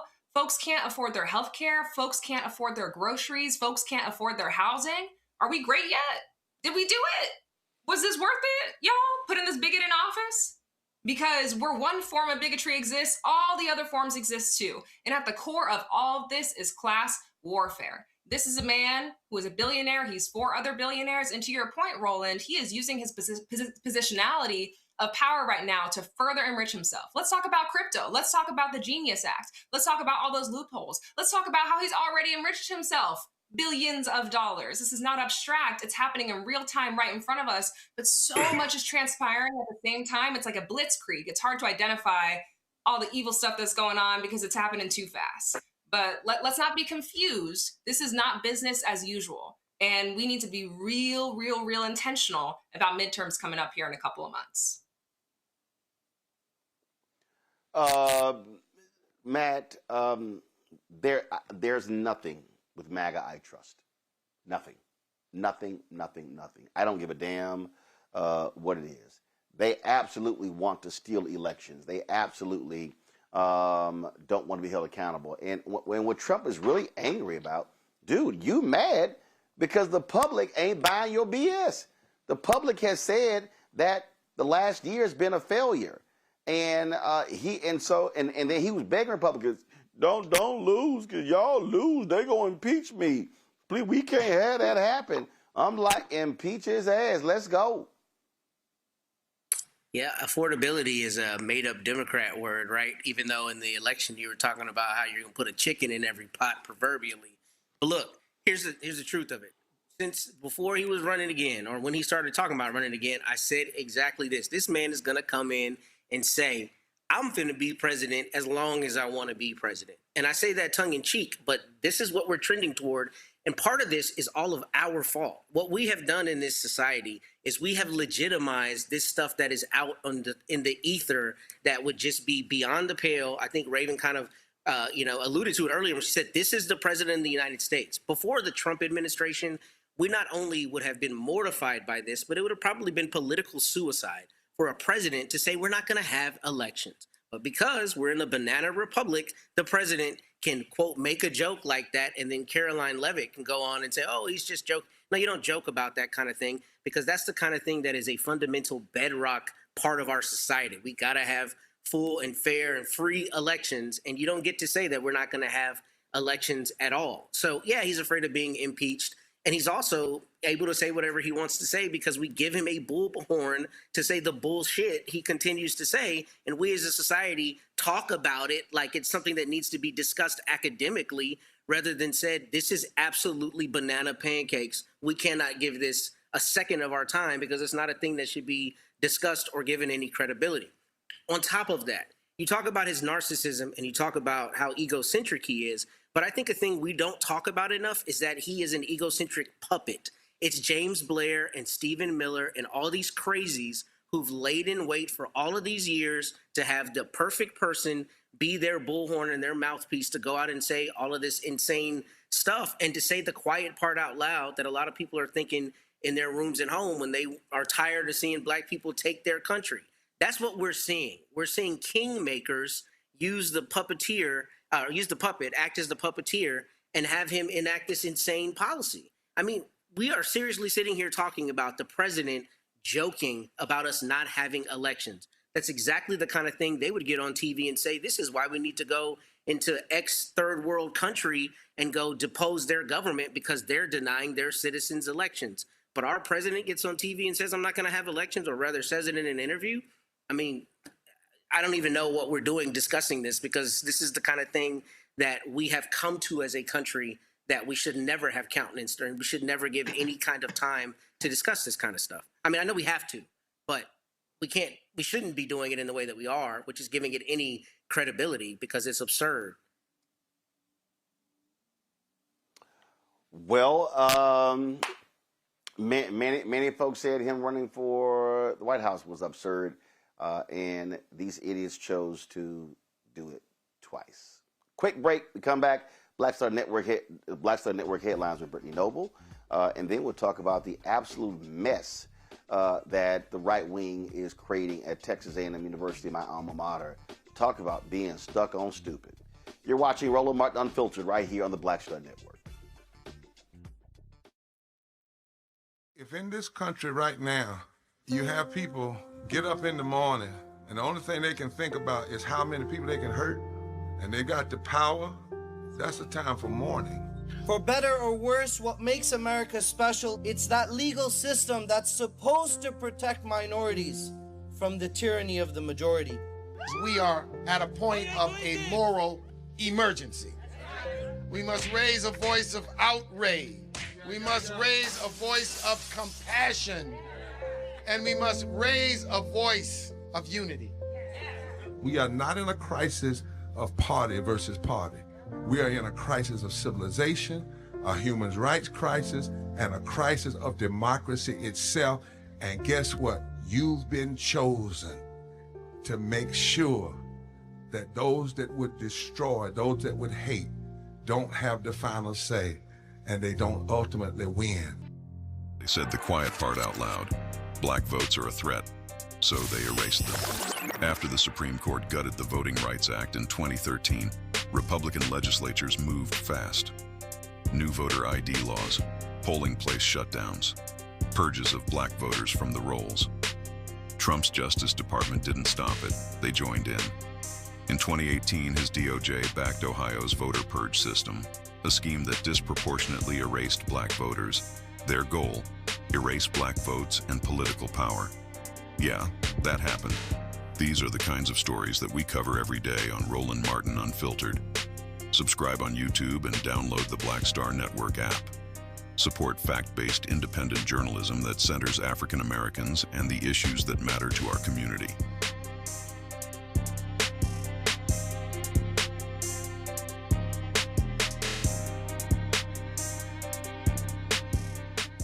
How you doing? I'm Mark Curry, and you're watching the Black Star Network. That's why I got these glasses on, because that black star is bright.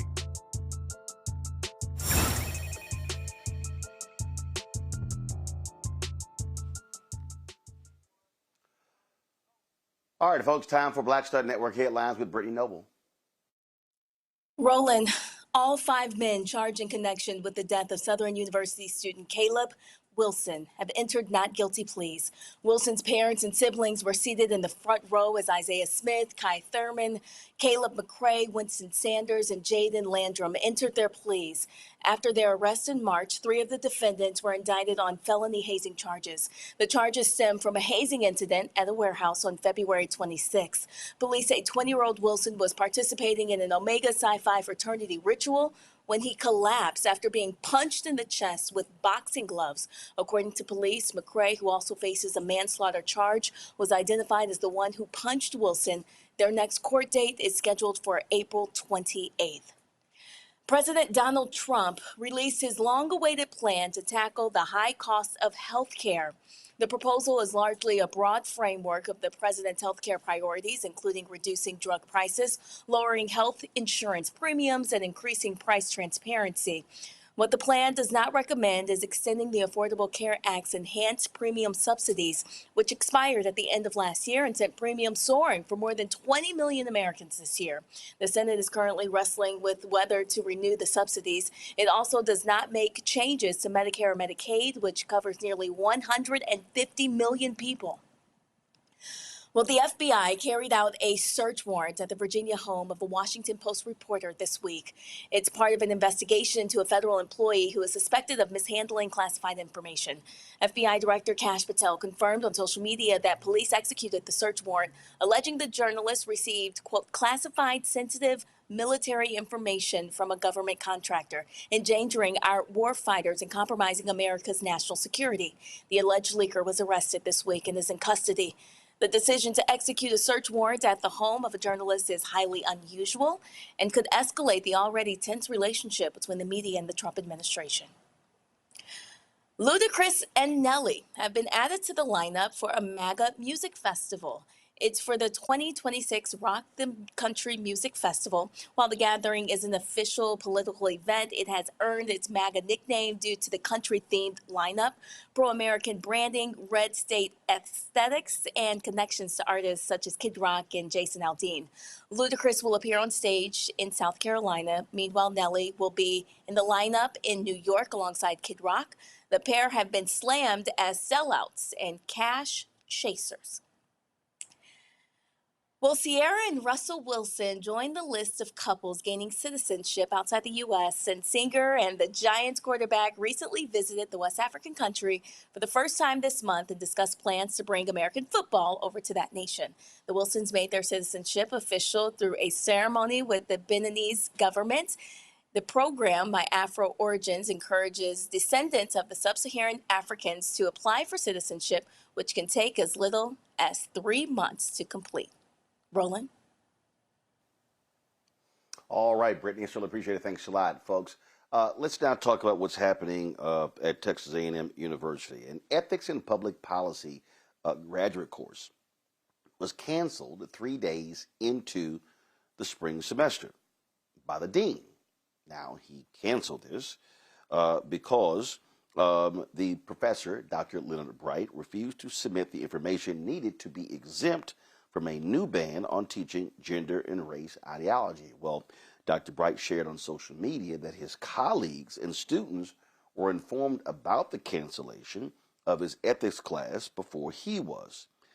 This is the statement. Here's the message that TAMU sent to my entire college. My colleagues and students knew about the decision to cancel my ethics class before me. This disrespect my dean showed towards me was unwarranted. The message was clear. Be very afraid. No one can save you from being censored at Texas A&M. He and other faculty advocates expressed concerns about the lack of clarity regarding the rules of the ongoing course review, suggesting that administrators may be using this ambiguity to serve their advantage. Dr. Bright joins us right now. I'm glad to have you here. Doc, let's just be clear what's going on here. Texas is being governed by the Republican Taliban. What you have going on in Texas with Governor Greg Abbott, Lieutenant Governor Dan Patrick, led by a crazed, deranged, right-wing state legislator who's an A&M graduate, led by a hardcore, right-wing, deranged website that all of the Republicans follow. What they want to do is they believe that Texas universities are too liberal, and they actually want to turn Texas A&M into the most conservative institution in the state. They're doing the exact same thing at University of Texas because they believe that they have gone too far left. They are imposing right-wing zealots in leadership positions as chancellors, as presidents, and putting them on boards. So let's be perfectly clear what's going on here in Texas. This is all driven by white Republican politics. I absolutely agree. Yeah, I absolutely agree. And at the end of the day, as you said, they want to create an education system that basically promotes their ideology, and anyone else's sort of perspectives, they want to be censored and removed, or taken through a long sort of arduous process of validating that what you should say they approve of, and it is unfortunate, and Texas A&M certainly is one of those universities that said, at least in the past, that they value a broad, diverse education system, but it is clear that they are turning back on that idea, and now want to for lack of a better word, indoctrinate students toward one political agenda. Absolutely. And when you look at, there's another professor who now says, based upon these new rules they put in place, he can't teach Plato, which is unbelievable. And that's what's going on. They want to take power out of the hands of the faculty senate. The previous president of Texas A&M, General Welsh, will be a very good man. They felt he was too supportive of woke, of diversity. The governor got involved, saying that the president did not cancel Texas A&M attending a conference to recruit minority graduate students, that he would fire the president. These people do not believe in academic freedom. They do not believe in diversity of thought. And let's be clear. Texas is a state that is 60% people of color, 60% minority. What Republicans in Texas want to do is they want white domination, white control, adherence to a white right-wing ideology.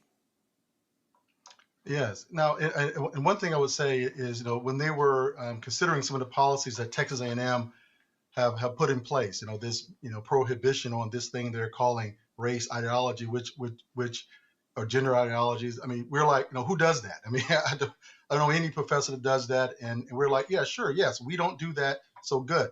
We're good, right? And then it became evident that, obviously they realized that, well, that's not going to do what they wanted, so they revised the policy to kind of convolute now teaching and what they call advocacy, or and so now they sort of confuse these two, and arguing that no, what we really are doing, we're trying to stop now, are teaching on these topics. But wait, we don't really say you can't teach it. We're just going to say you need to have our approval, some exemption, because you might be advocating. Now, the question here is that I think that some citizens who are looking on this don't really know, or may not be fully realized, is that these policies were not sort of instituted, I would say, in a very democratic way. When the legislature had a chance to approve these policies, some of the politicians, they put this stuff in the bill. I was there. I was arguing against it. On our Hill here in Austin. And we were saying, don't do this. It's going to damage our education. And you know what? Too surprising. I have to give credit where credit is due. The Republicans said no. They took it out the bills. They would not advance the legislation forward. And so they said, okay, yes, you should not advocate for anything. And we agree with that, sure. Our job is not to promote a particular agenda. Our job is to present the full picture for students, especially around contested ideas, so they can make the decisions for themselves. But we're teaching them about the facts, the evidence, and how to distinguish between misinformation, disinformation, and to be prepared for this broad world. I mean, you may not agree with everything, but at least you are aware. So they failed at the legislature. So now they have come down, to the universities and have backdoored it, through our Board of Regents. So it doesn't take a vote. It just take a governor who wants these things done, and he's appointed a Board of Regents that they're going to follow his orders. And now we have these very draconian, highly censored policies that essentially tell me when I walk into my classrooms, I have to deny, basically who I am. I'm a Black man, and I'm supposed to sit there and say, oh, I can't talk about my experiences because, they have not approved that. And I have to whitewash this, and take out all the juicy parts that they need to understand and know, because someone says, well, who I am, they want to de-emphasize. And that is highly unfortunate. Questions for my panel. I'll start with you, Matt. So, Dr. Bright, I was going to ask about the tenure law. I know tenure had come up, and I know you were talking about some of the changes there in Austin at the legislature. And I guess my question is this, twofold. First, is there a concern that if you teach something outside of the bounds of what's been expressly approved, that it'll be called professional incompetence, and then essentially you'll be on the chopping block for, allegedly having been professionally incompetent? If so, before you answer that, I'll tell you there's a corollary between that and exactly what they did with DAs in Texas. To try to control district attorneys, they tried to change what constitutes professional incompetence. But what I'm specifically interested in is just kind of from a due process standpoint, what rights you have as a professor, because the concerning thing to me is this is really the last bastion of free thought, right? I mean, colleges and universities, you're supposed to really grapple with these ideas, especially in a class like ethics. So where are the bounds on that? What are your due process rights? What kind of autonomy do you have on what you can actually teach that doesn't have to be rubber stamped by the administration? Yes, so that's a great question, and really, the way they have done this, they're essentially have removed our due process rights. So basically, the way this sort of exemption process is working, this is sort of like a trap. They're saying, and they tried to apply that to me. They wanted me to be dishonest in terms of what my class is about. They wanted me, they didn't want to accept that an ethics class, a public service no less, should not discuss issues of race, gender, and sexuality throughout the class, especially given the power that public servants are going to have. As we see today, we see with ICE, we see all this. I mean, these are public service that will come through a program, like ours, and our job is to help them do their job better, do it well for behalf of all citizens. So the way they're doing this with this exemption, they're saying, okay, all right, put on paper exactly what you're doing. Tell us every little detail, and if we allow you to do the class, you got to stick to that. And we might tell you you can't do these kinds of things. So we're going to censor this, but we'll let you do these things over here on this day or that day or regards to that. And now you've put it in writing that this is all I'm doing, right? And we're going to approve it. And now down the line, when a student comes or someone sets you up and say, wait a minute, Dr. Bright was talking about this on day 2, but you said he can only talk about this on day 4. I mean, he put that in writing. And guess what? They've already told us that we can be penalized up to and including termination. So and these are things that even as a tenured professor, I mean, I am the only Black tenured professor in my entire college. I am the only one that has ever been promoted to full professor in the entire history of my college. So right there, it tells you that there's a race issue here at Texas A&M when it comes to professors. So despite all that, if I had a student to come say, I somehow misrepresented, the university is going to say, I misrepresented my class, and I can lose my tenure. I mean, they'll draw me up and dismiss me potentially for cause. One of the administrators said, if we're found to have intentionally done it, we can be dismissed. So it just throws all this, into flux. Again, Texas A&M have said that they have these policies. We're seeing that they're quite willing to violate them and just give a reason. And right now, I fear that many of our faculty members, in an effort to keep their jobs, are voluntarily and unintentionally sacrificing their academic freedom and the quality of their education, by these tactics, that Texas A&M is now using to, as you say, whitewash and purify our education of any idea that they disagree with. And today it happens to be race, gender, and sexuality. Next week, tomorrow, next year, is going to be something else. They're going to add to this. Roland, can I ask a follow-up question? Yeah, go ahead. Okay. Real quick, Professor Bright. So what are you seeing on the ground in terms of the effect this is having on the back end with the students? And what I mean is, are you seeing students who are, attacking grades, or rather appealing grades, for instance, that you give on the basis of, hey, I held a different position than what I thought Professor Bright was advocating for, or he taught this thing and he's not taking into account my political ideology? I mean, is that affecting on the back end what you're able to do in terms of your appraisal of a student's work as a professor? Yeah, so I have not seen any personal evidence of that. I'm sure it is quite concerning for all of us as faculty that, especially, we see examples at Oklahoma and so forth, where professors or instructors were basically accused of being arbitrary when someone literally did not do the assignment. It was like, okay, take this article, tell us academically what is, your reaction, and the student took the perspective of the Bible. And it's not that the Bible cannot be applied. It's just that in an academic setting, that is not a legitimate academic sort of source, to use. So that professor was dismissed on the grounds that, well, you were arbitrary, when everybody knows that at the end of the day, this is not what we expect, from our students. So there is fear that the way they're setting this up, especially with this ethics point, that we call the snitch portal, where basically students and faculty are told, snitch on each other, tell on them, tell us, if they're doing something wrong, so that we can bring the full force of the state upon them.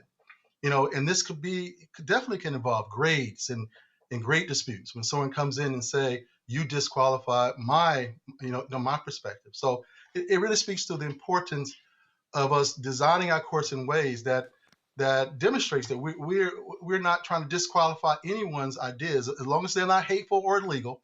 I would say that's my line.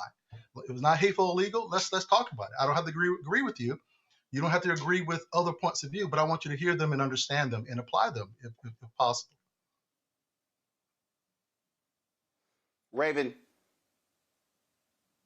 Professor Bright, thank you so much for coming on to the show tonight and sharing this harrowing experience. As someone who spent most of my life in academia before I became a content creator and correspondent, I am just so heartbroken to see how the academy is being attacked in particular ways by this regime and Project 2025 and sort of all of these various apparatuses that we're seeing play out on local levels.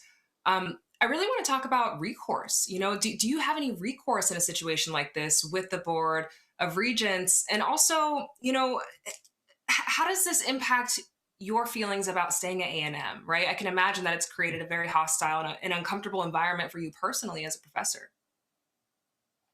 Yeah, so really at this point, we have no recourse to change these policies. It is clear that, despite the opposition to this, and I'm one of the, I have not seen any evidence that this is what all of Texans, the majority of Texans want. This is not what our employers want. This is what a very small group of very powerful, I would say, conservatives that are pushing their agenda on everyone else. So we have no recourse at this point, especially given that our universities and our Board of Regents report to the governor. So there's nothing immediate, that we can do. They can put these policies in place. As a matter of fact, they've strengthened their ability to do this, without, any, need to consult anyone. I mean, they don't have to talk to us. They don't talk to anybody. They can do what they want to do now, and that has been even more strengthened through these latest laws, SB 37, and so forth. I think the only immediate thing that we can do is for the parents and the students and the end users of education to realize that this is not what we don't want our students, our young ones, to be unprepared for the world that is here and that is growing more and more diverse. And that's as has been alluded to, that the world is changing and this country is going to change. They see it in high school. and they're afraid of that. So they're trying to put the things in place that will try to hold that back.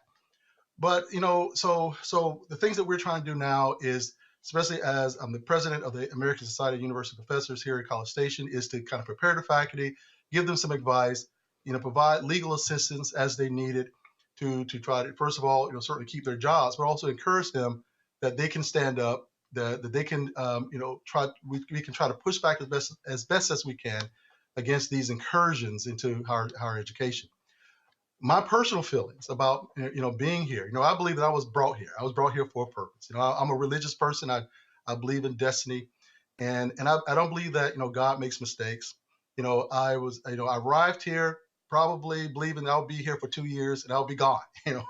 But I came here and I just got to work, and there were just things here that I saw that I wanted to improve. I wanted to try to contribute to, and these issues just called on to me. They pointed me out, say, "Hey, Leonard, here I am." So I have no intention of leaving. I certainly have plenty of opportunities to people will say, "Hey, come over here, Dr. Bright.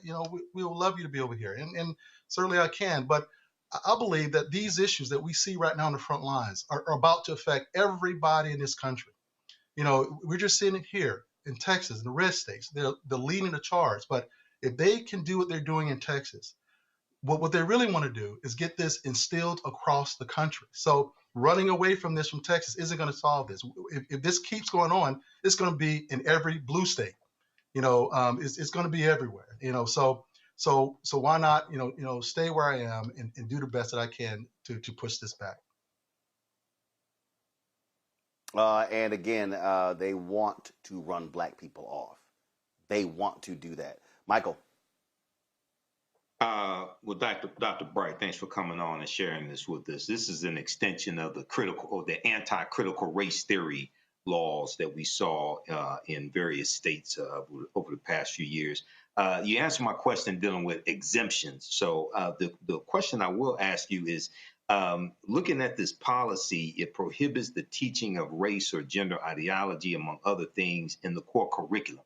So my question would be, you may not teach this subject, but how would one teach history under this current policy? How would you teach the history of slavery, the Civil War, the Reconstruction era, the Civil Rights Movement? How would one navigate, throughout that? Because this has wide-ranging implications when it comes to academia.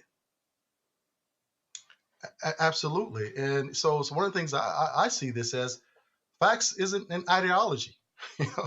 That's a fact. This happened. Nor am I responsible for how someone accepts a fact and how they feel about that fact. That's their subjective judgment. And if a fact of what has happened has struck you in such a degree that it makes you consider and say, I am sorrowful for what this country have done to other people, I think that's a good thing, especially when it's bad, especially when it dealt with extermination of people, slavery, and the horrific things that America have done in history. So understanding those facts is not an ideology. My attempt to teach those facts, I am not teaching it. It is what it is. I don't, accept it or not. So beyond that, just the idea that I would want to intentionally teach something to say my race is more superior to you, that I want to shame you. I'm trying to teach this to shame you.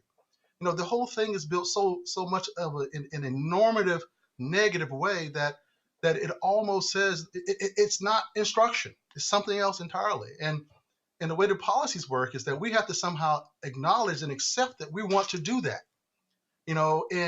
So if you can't accept that you want to do that, you won't get an exemption, almost making us, make a determination about something that, first of all, even before any accusations that it even has happened, but we're presuming then that it will happen, that you're going to make someone feel bad and you're going to intentionally seek to do such. So these kind of policies are just really bad, and they're designed, to target people who they don't want to be here, target education and the kinds of information that they don't want to be told. because they see education as a spoil, as a, to the victor goes the spoil. They have the power. They're a small group, but they have the power, and they get to remake education in their image. But education, public education, especially something that Texas A&M does, a land, sea, space grant institution, is the purpose is to serve the public broadly. In other words, this is a public good that we all deserve to have. And unfortunately, they don't think that. And that's just why this university and universities that do things like this should not be considered to be a serious system of higher education. All right, thank you. And just in case anybody was wondering, pull the photo up. This is Bill Mayholmes. Bill Mayholmes is a Texas A&M graduate. Bill Mayholmes. Well, guys, come on, let's go. Bill Mayholmes went to A&M one of the early days when there were virtually no African Americans there. Later became chair of the Board of Regents. And you know what he's done? Nothing to protect black students or black faculty or black interest. When you look at many of these votes, they have been unanimous. When they had the whole controversy under the previous president, and dealing with Kathleen McElroy being hired to run the Texas A&M journalism department, Bill Mayholmes was chair. He allowed this nonsense to go on. They had to pay out a big settlement. And so here's the reality. No, leave it on there. Okay, they know what I look like. They know what I look like. They know what he looks like. When the Kathleen McElroy stuff went down, I called Bill Mayholmes. I got his cell phone from multiple people. He never returned my phone call. He never returned any emails. He avoided me. My name was brought up to him by a couple of other people, and again, he did not want to address the issue. And so this is also part of the problem, Professor, that you are laying out. The problem that we have is we have some black folks, some Negroes who sit in high positions, who sit on boards of regents, who do nothing, who are there to clearly enrich themselves, who are happy just to be there, who play a go-along to get along game. And I'll say this, and I have no problem saying it, and I really do not care. Having a black member on the board like Bill Mayholmes is the same as having a white board member on the. They are simply all lackeys to Texas Governor Greg Abbott, and they do nothing at all to protect the interest of African American students, African American faculty, and it's simple as that. And I'm quite sure, Professor, you haven't even heard from Bill Mayholmes, and you won't hear from Bill Mayholmes because he is not there to protect the interests of African Americans. Yeah, certainly he's a part of the board, and he is certainly. I mean, I've sat in meetings and I've listened to them call out the votes, and I've always held out the hope that I would hear a lone no, and I have not. So certainly I don't know him personally, and but certainly I don't agree with what he's been voting for. Absolutely. Well, I have met him. I have known him, and I'm telling you right now, Bill Mayholmes serves no purpose. And as a black Texas A&M graduate, frankly, I'm ashamed that he's on the Board of Regents because he certainly does not represent any of our interests whatsoever. And let me be perfectly clear, Bill Mayholmes, history will go down. History will go down and record your silence. And history will record how you allowed these things to happen and you said nothing. You did nothing. When racist texts were discovered, what these Board of Regents were saying, these white Board of Regents were saying, going back and forth over the Kathleen McElroy hiring, you knew that they were attacking that black woman with impeccable credentials. And you said and did nothing. And you know I reached out to you as a black Texas A&M graduate. And so it's shameful that he sits there like a bump on a log and says and does nothing as black faculty members, as black students, as diversity comes under attack. And so how different is Texas A&M in 2026 than when it was when they denied entry to black students. So, yeah, it needs to be said. And yeah, Bill May Holmes needs to show some courage because he is certainly doing a disservice to the ancestors and to all the black folks who fought to make it possible for him to be able to enroll into the Texas A&M Corps Cadets when he went there. Professor, we appreciate it. Thanks a lot. Thank you very much. Thank you for having me. Last point here, and I'll do with the panel here, Matt, Raven, and Michael. Here we are. Yesterday would have been the 97th birthday of Reverend Dr. Martin Luther King Jr. And this is the MLK weekend. And then, of course, the federal holiday is on Monday. And I just simply don't have any patience whatsoever with silent and complicit Negroes. To me, if you have these black folks in Texas and other parts of the country who are sitting there silent and who are watching as individuals want to roll us back and launch Jim Crow 2.0, and they do nothing. When you look at the racial attacks of Donald Trump that are taking place all across this country, unleashed against African Americans, and these Negroes defend him like he's their daddy. And yes, I'm talking about you, Byron Donalds. I'm talking about you, Burgess Owens. I'm talking about you, Texas Congressman Wesley Hunt. I'm talking about you, Senator Tim Scott. They absolutely say nothing. And then you have these black Republicans who sit on these boards who are all about getting the check. And let me be perfectly clear, okay? I personally know black Republicans and black conservatives who don't support this mess, who have spoken out. I know them, but I'm telling you right now, I will not be silent and watch as these lackeys throw us under the bus for personal gain, to fatten their pocketbooks, to be accepted at Mar-a-Lago and in these country clubs. And I'm sorry, if these folks don't give a damn about them and they are there for window dressing, and they need to be called out, and they deserve to be called out. And Raven, on this weekend, I don't want to hear shit from any of these white MAGA folks or the black ones using King quotes and talking about any of that, because none of these people give a damn about the agenda that King was advancing then and would be advancing today. Nah, they can keep all that virtue signaling to themselves and stay real quiet over these next few days, 100%. You know, Black MAGA and Black Republicans and the overlap therein, because sometimes they distinguish, so deeply bizarre to me. You know, I think the crux of those sentiments and leaning into those identities is really rooted in a fundamental belief they hold, that if they are proximal enough to white supremacy and white supremacists, it will give them access to power and it will keep them safe. And there is some truth to that, but safety in the cradle of white supremacy is always conditional, even for white people. And they're going to have a very rude awakening, because if the leopards haven't eaten their face already, they're sure getting ready to. So I feel sorry for them. I do. I feel sorry for them. And this is not me saying that unity means conformity, right? When we talk about folks on the left, we're a broad base. We have lots of different sentiments, lots of different positionalities. And I think that's the argument I see coming from Black MAGA and Black Republicans sometimes. Well, I don't want to do that because that's what you expect me to do, and I'm not just going to follow in line, and Democrats haven't worked for me. Like, it's like the ultimate boss of I'm not like the other girls, you know? Just because you're not doing what the majority of Black folks are doing doesn't make you good or right.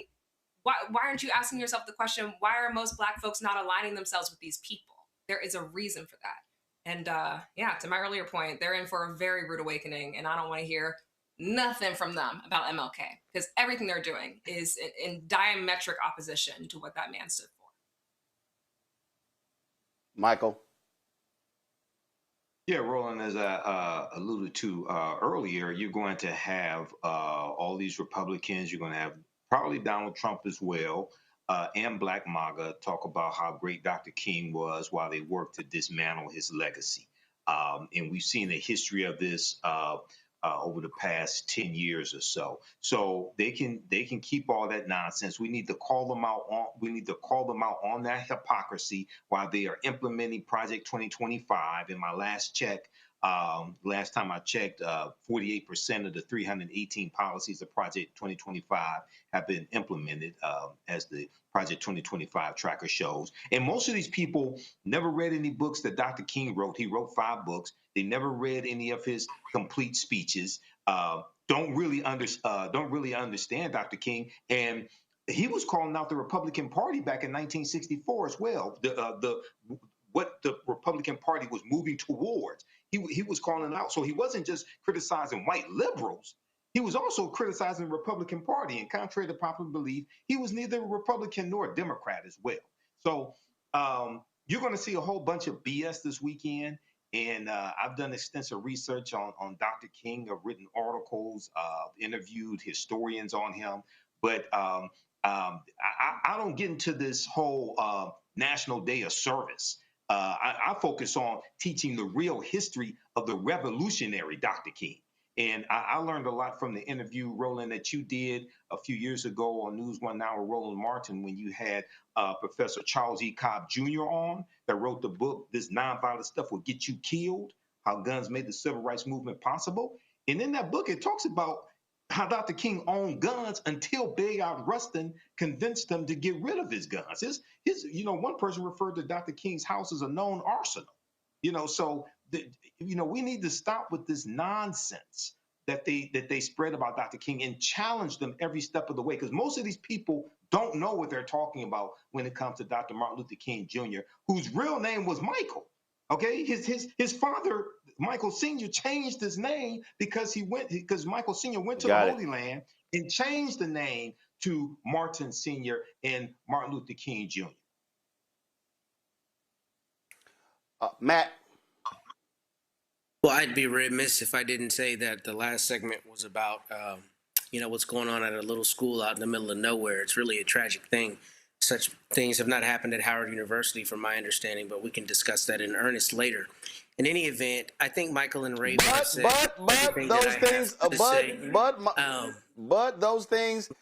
those things are happening at your parents' alma mater, University of Texas. Notice I didn't talk about the University of Texas. That's neither here nor there. I'm going to continue making my comment, which is this. I think Dr. King would talk about all of the verses in the Bible that talk about strangers, and then would full-throatedly denounce ICE and what's happening. And what we know is they're going to do the same political pageantry where they use him as a mascot, as they do every year, despite the fact that were he alive, they would be calling him everything but a child of God. So we know that that's going to happen. I think Michael and Raven said that, and it doesn't surprise me what's happening at Texas A&M University. Well, the reality is the New York Times did a huge story talking about how the right wing is doing the exact same thing at the University of Texas. I just saw a story the other day with a chancellor at Texas Tech University when it came to, he literally crapped all over gender studies and said, hey, if you want to study that stuff, this ain't the place for you. What the right wing in Texas is doing, and I'm talking about Texas Governor Greg Abbott, and see, this is again why voting matters. When you talk about this whole deal and how these things are not changing. Right now, Abbott is sitting on $106 million to run for re-election governor of Texas. And so they're going to swamp the state. Can he be beaten? Yes, if the state gets organized. But if Democrats continue to play these silly games and not focus on going into black communities and going into Latino communities and having a message and talking to people on the ground, you're going to keep losing. I do not believe for a second. Texas does not have to be a solid red state. I remember when people claimed Georgia was a solid red state. We see that as well. But the reality is, and I'm going to say this again, folks, what we have is we've got the right-wing Taliban right here in the United States. That's what we have going on right now. And these people, they want to drive a white supremacist agenda, and we had better understand this 100%. So on this weekend, and I'll say this here, Michael alluded to this here, and I'll speak on it as well. I don't give a shit about day of service. Let me say this again, okay? And this has been my chief criticism when it comes to how we have treated Reverend Dr. Martin Luther King Jr. and the civil rights movement, or what I call the Black Freedom Movement. I am sick of Dr. King being positioned as a civil rights bobblehead. I'm sick of people sitting here saying, oh my God, Dr. King wanted all of us to get along. Dr. King wanted us to get together and to do these things together. No, Dr. King was a radical. Dr. King was somebody who had a radical vision for this country. He was not just about, oh, can we all just be nice and wonderful and get along? Nope, that was not the case. He was a radical. And so we have to act like it. If you ask me, what would Reverend Dr. Martin Luther King say or do this weekend or Monday, it would not be a day of service. He would not be at a food bank. He would not be serving meals. He would not be planting trees. He would be leading a mass protest. He would be leading mass protests against the actions of ICE. He would be leading a mass protest against the anti-black agenda of Donald Trump and MAGA. So really what really has to come back is this radical king. That's what has to come back. And so what needs to happen when we have all of these celebrations, we black people have got to stop this bullshit of the bobblehead figure. I spoke last night to the Columbus Education Association, and we had some issues. The live view server, something happened, so it crashed, and so we didn't finish streaming the speech. Keenan let me know if they finally send us the speech and if it's ready so we can stream it tonight. And this is what I said to them last night. And what they did was they played a portion of Dr. King's speech, and they really played, I dare say, the last 4 to 5 minutes of that sermon he gave on April 3rd, 1968 at Mason Temple in Memphis, Tennessee. And what I said to them was, please do me a favor, stop playing that part. And I appreciate the mountaintop part. I appreciate that. But in the same 43-minute and 16-second sermon, Dr. King talked about protest. He talked about economic withdrawal. He used the phrase, referencing Reverend Jesse Jackson Sr., saying, Jesse, what do you call it? Redistributing the pain. He name-checked companies that black folks in Memphis needed to be boycotting and pulling their money out of. That's what King would be doing. If King is alive, if King was alive, if Abernathy was alive, if James Orange was alive, if Septima Clark, if Fannie Lou Hamer, Bob Moses, Annie Lou Cooper, you talk about Miss Boynton, we can go on and on and on. Fred Shuttlesworth, you know what they would be doing? They'll be standing with those people saying, no, we're not going to work on January 23rd in Minneapolis. That's what they would be doing. And so I need black people. I need us to stop trying to have the nice and cute and go along to get along king, because you know what? It's just, no, we ain't do. Yeah, I was sitting here and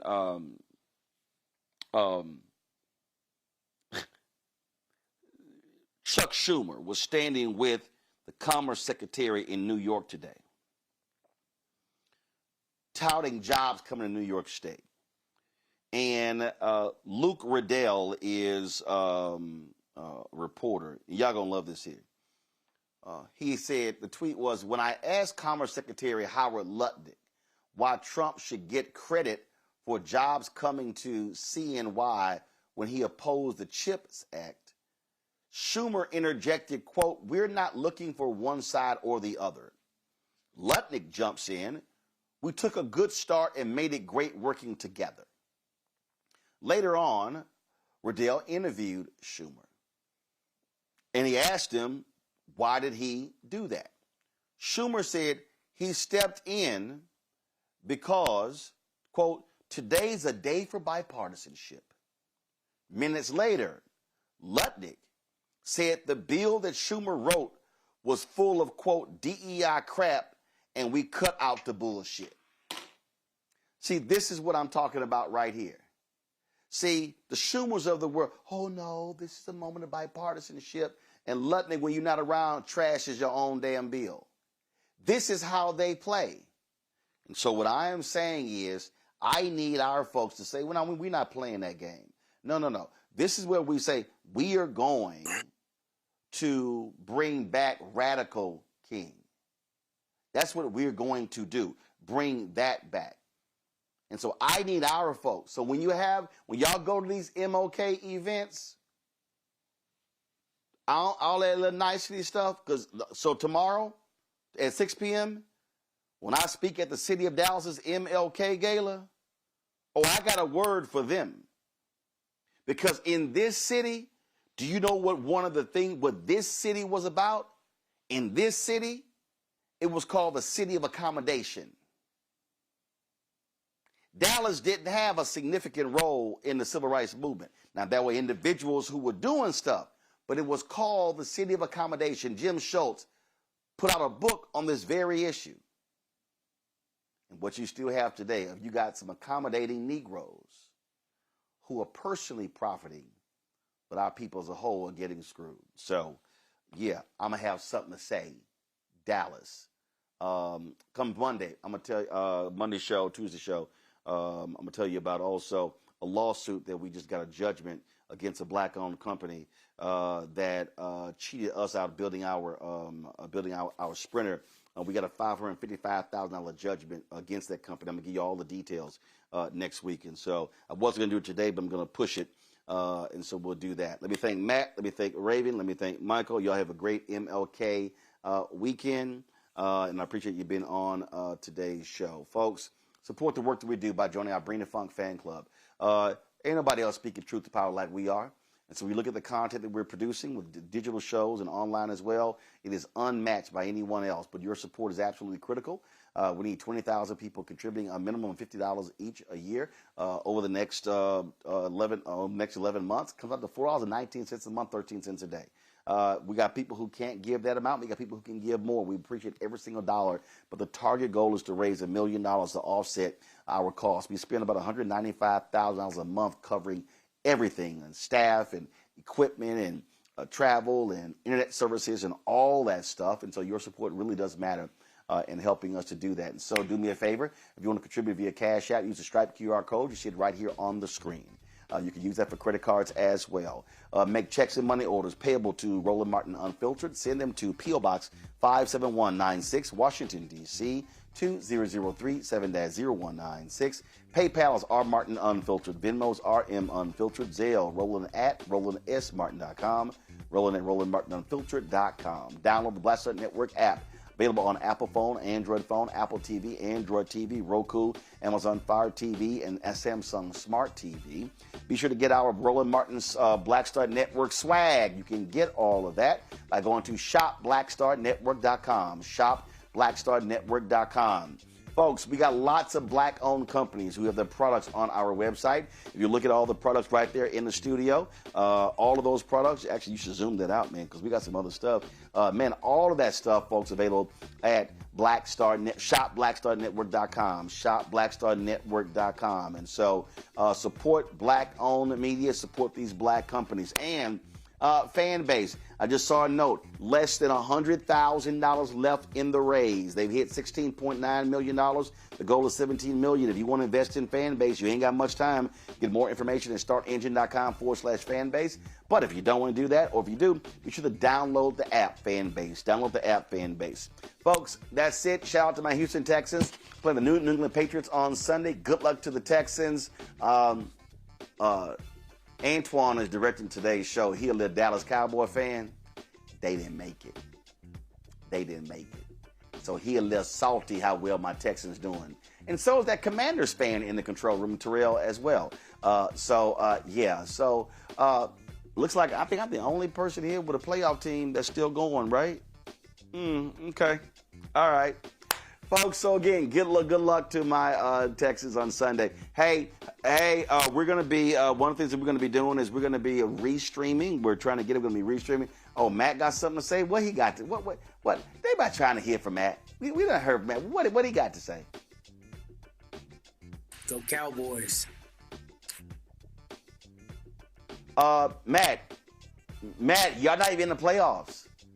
Y'all finished 7th. Your season is over. You can't even wear your jersey anywhere. So, you Cowboy fans, all y'all have to look forward to right now is the NFL draft in April. Yeah, because you didn't make it. The only Texas team that's in the playoffs that made it, the Houston Texans. Suck it up. We're better than you are. All right, y'all. Again, City of Dallas MLK Gala tomorrow, 6 p.m.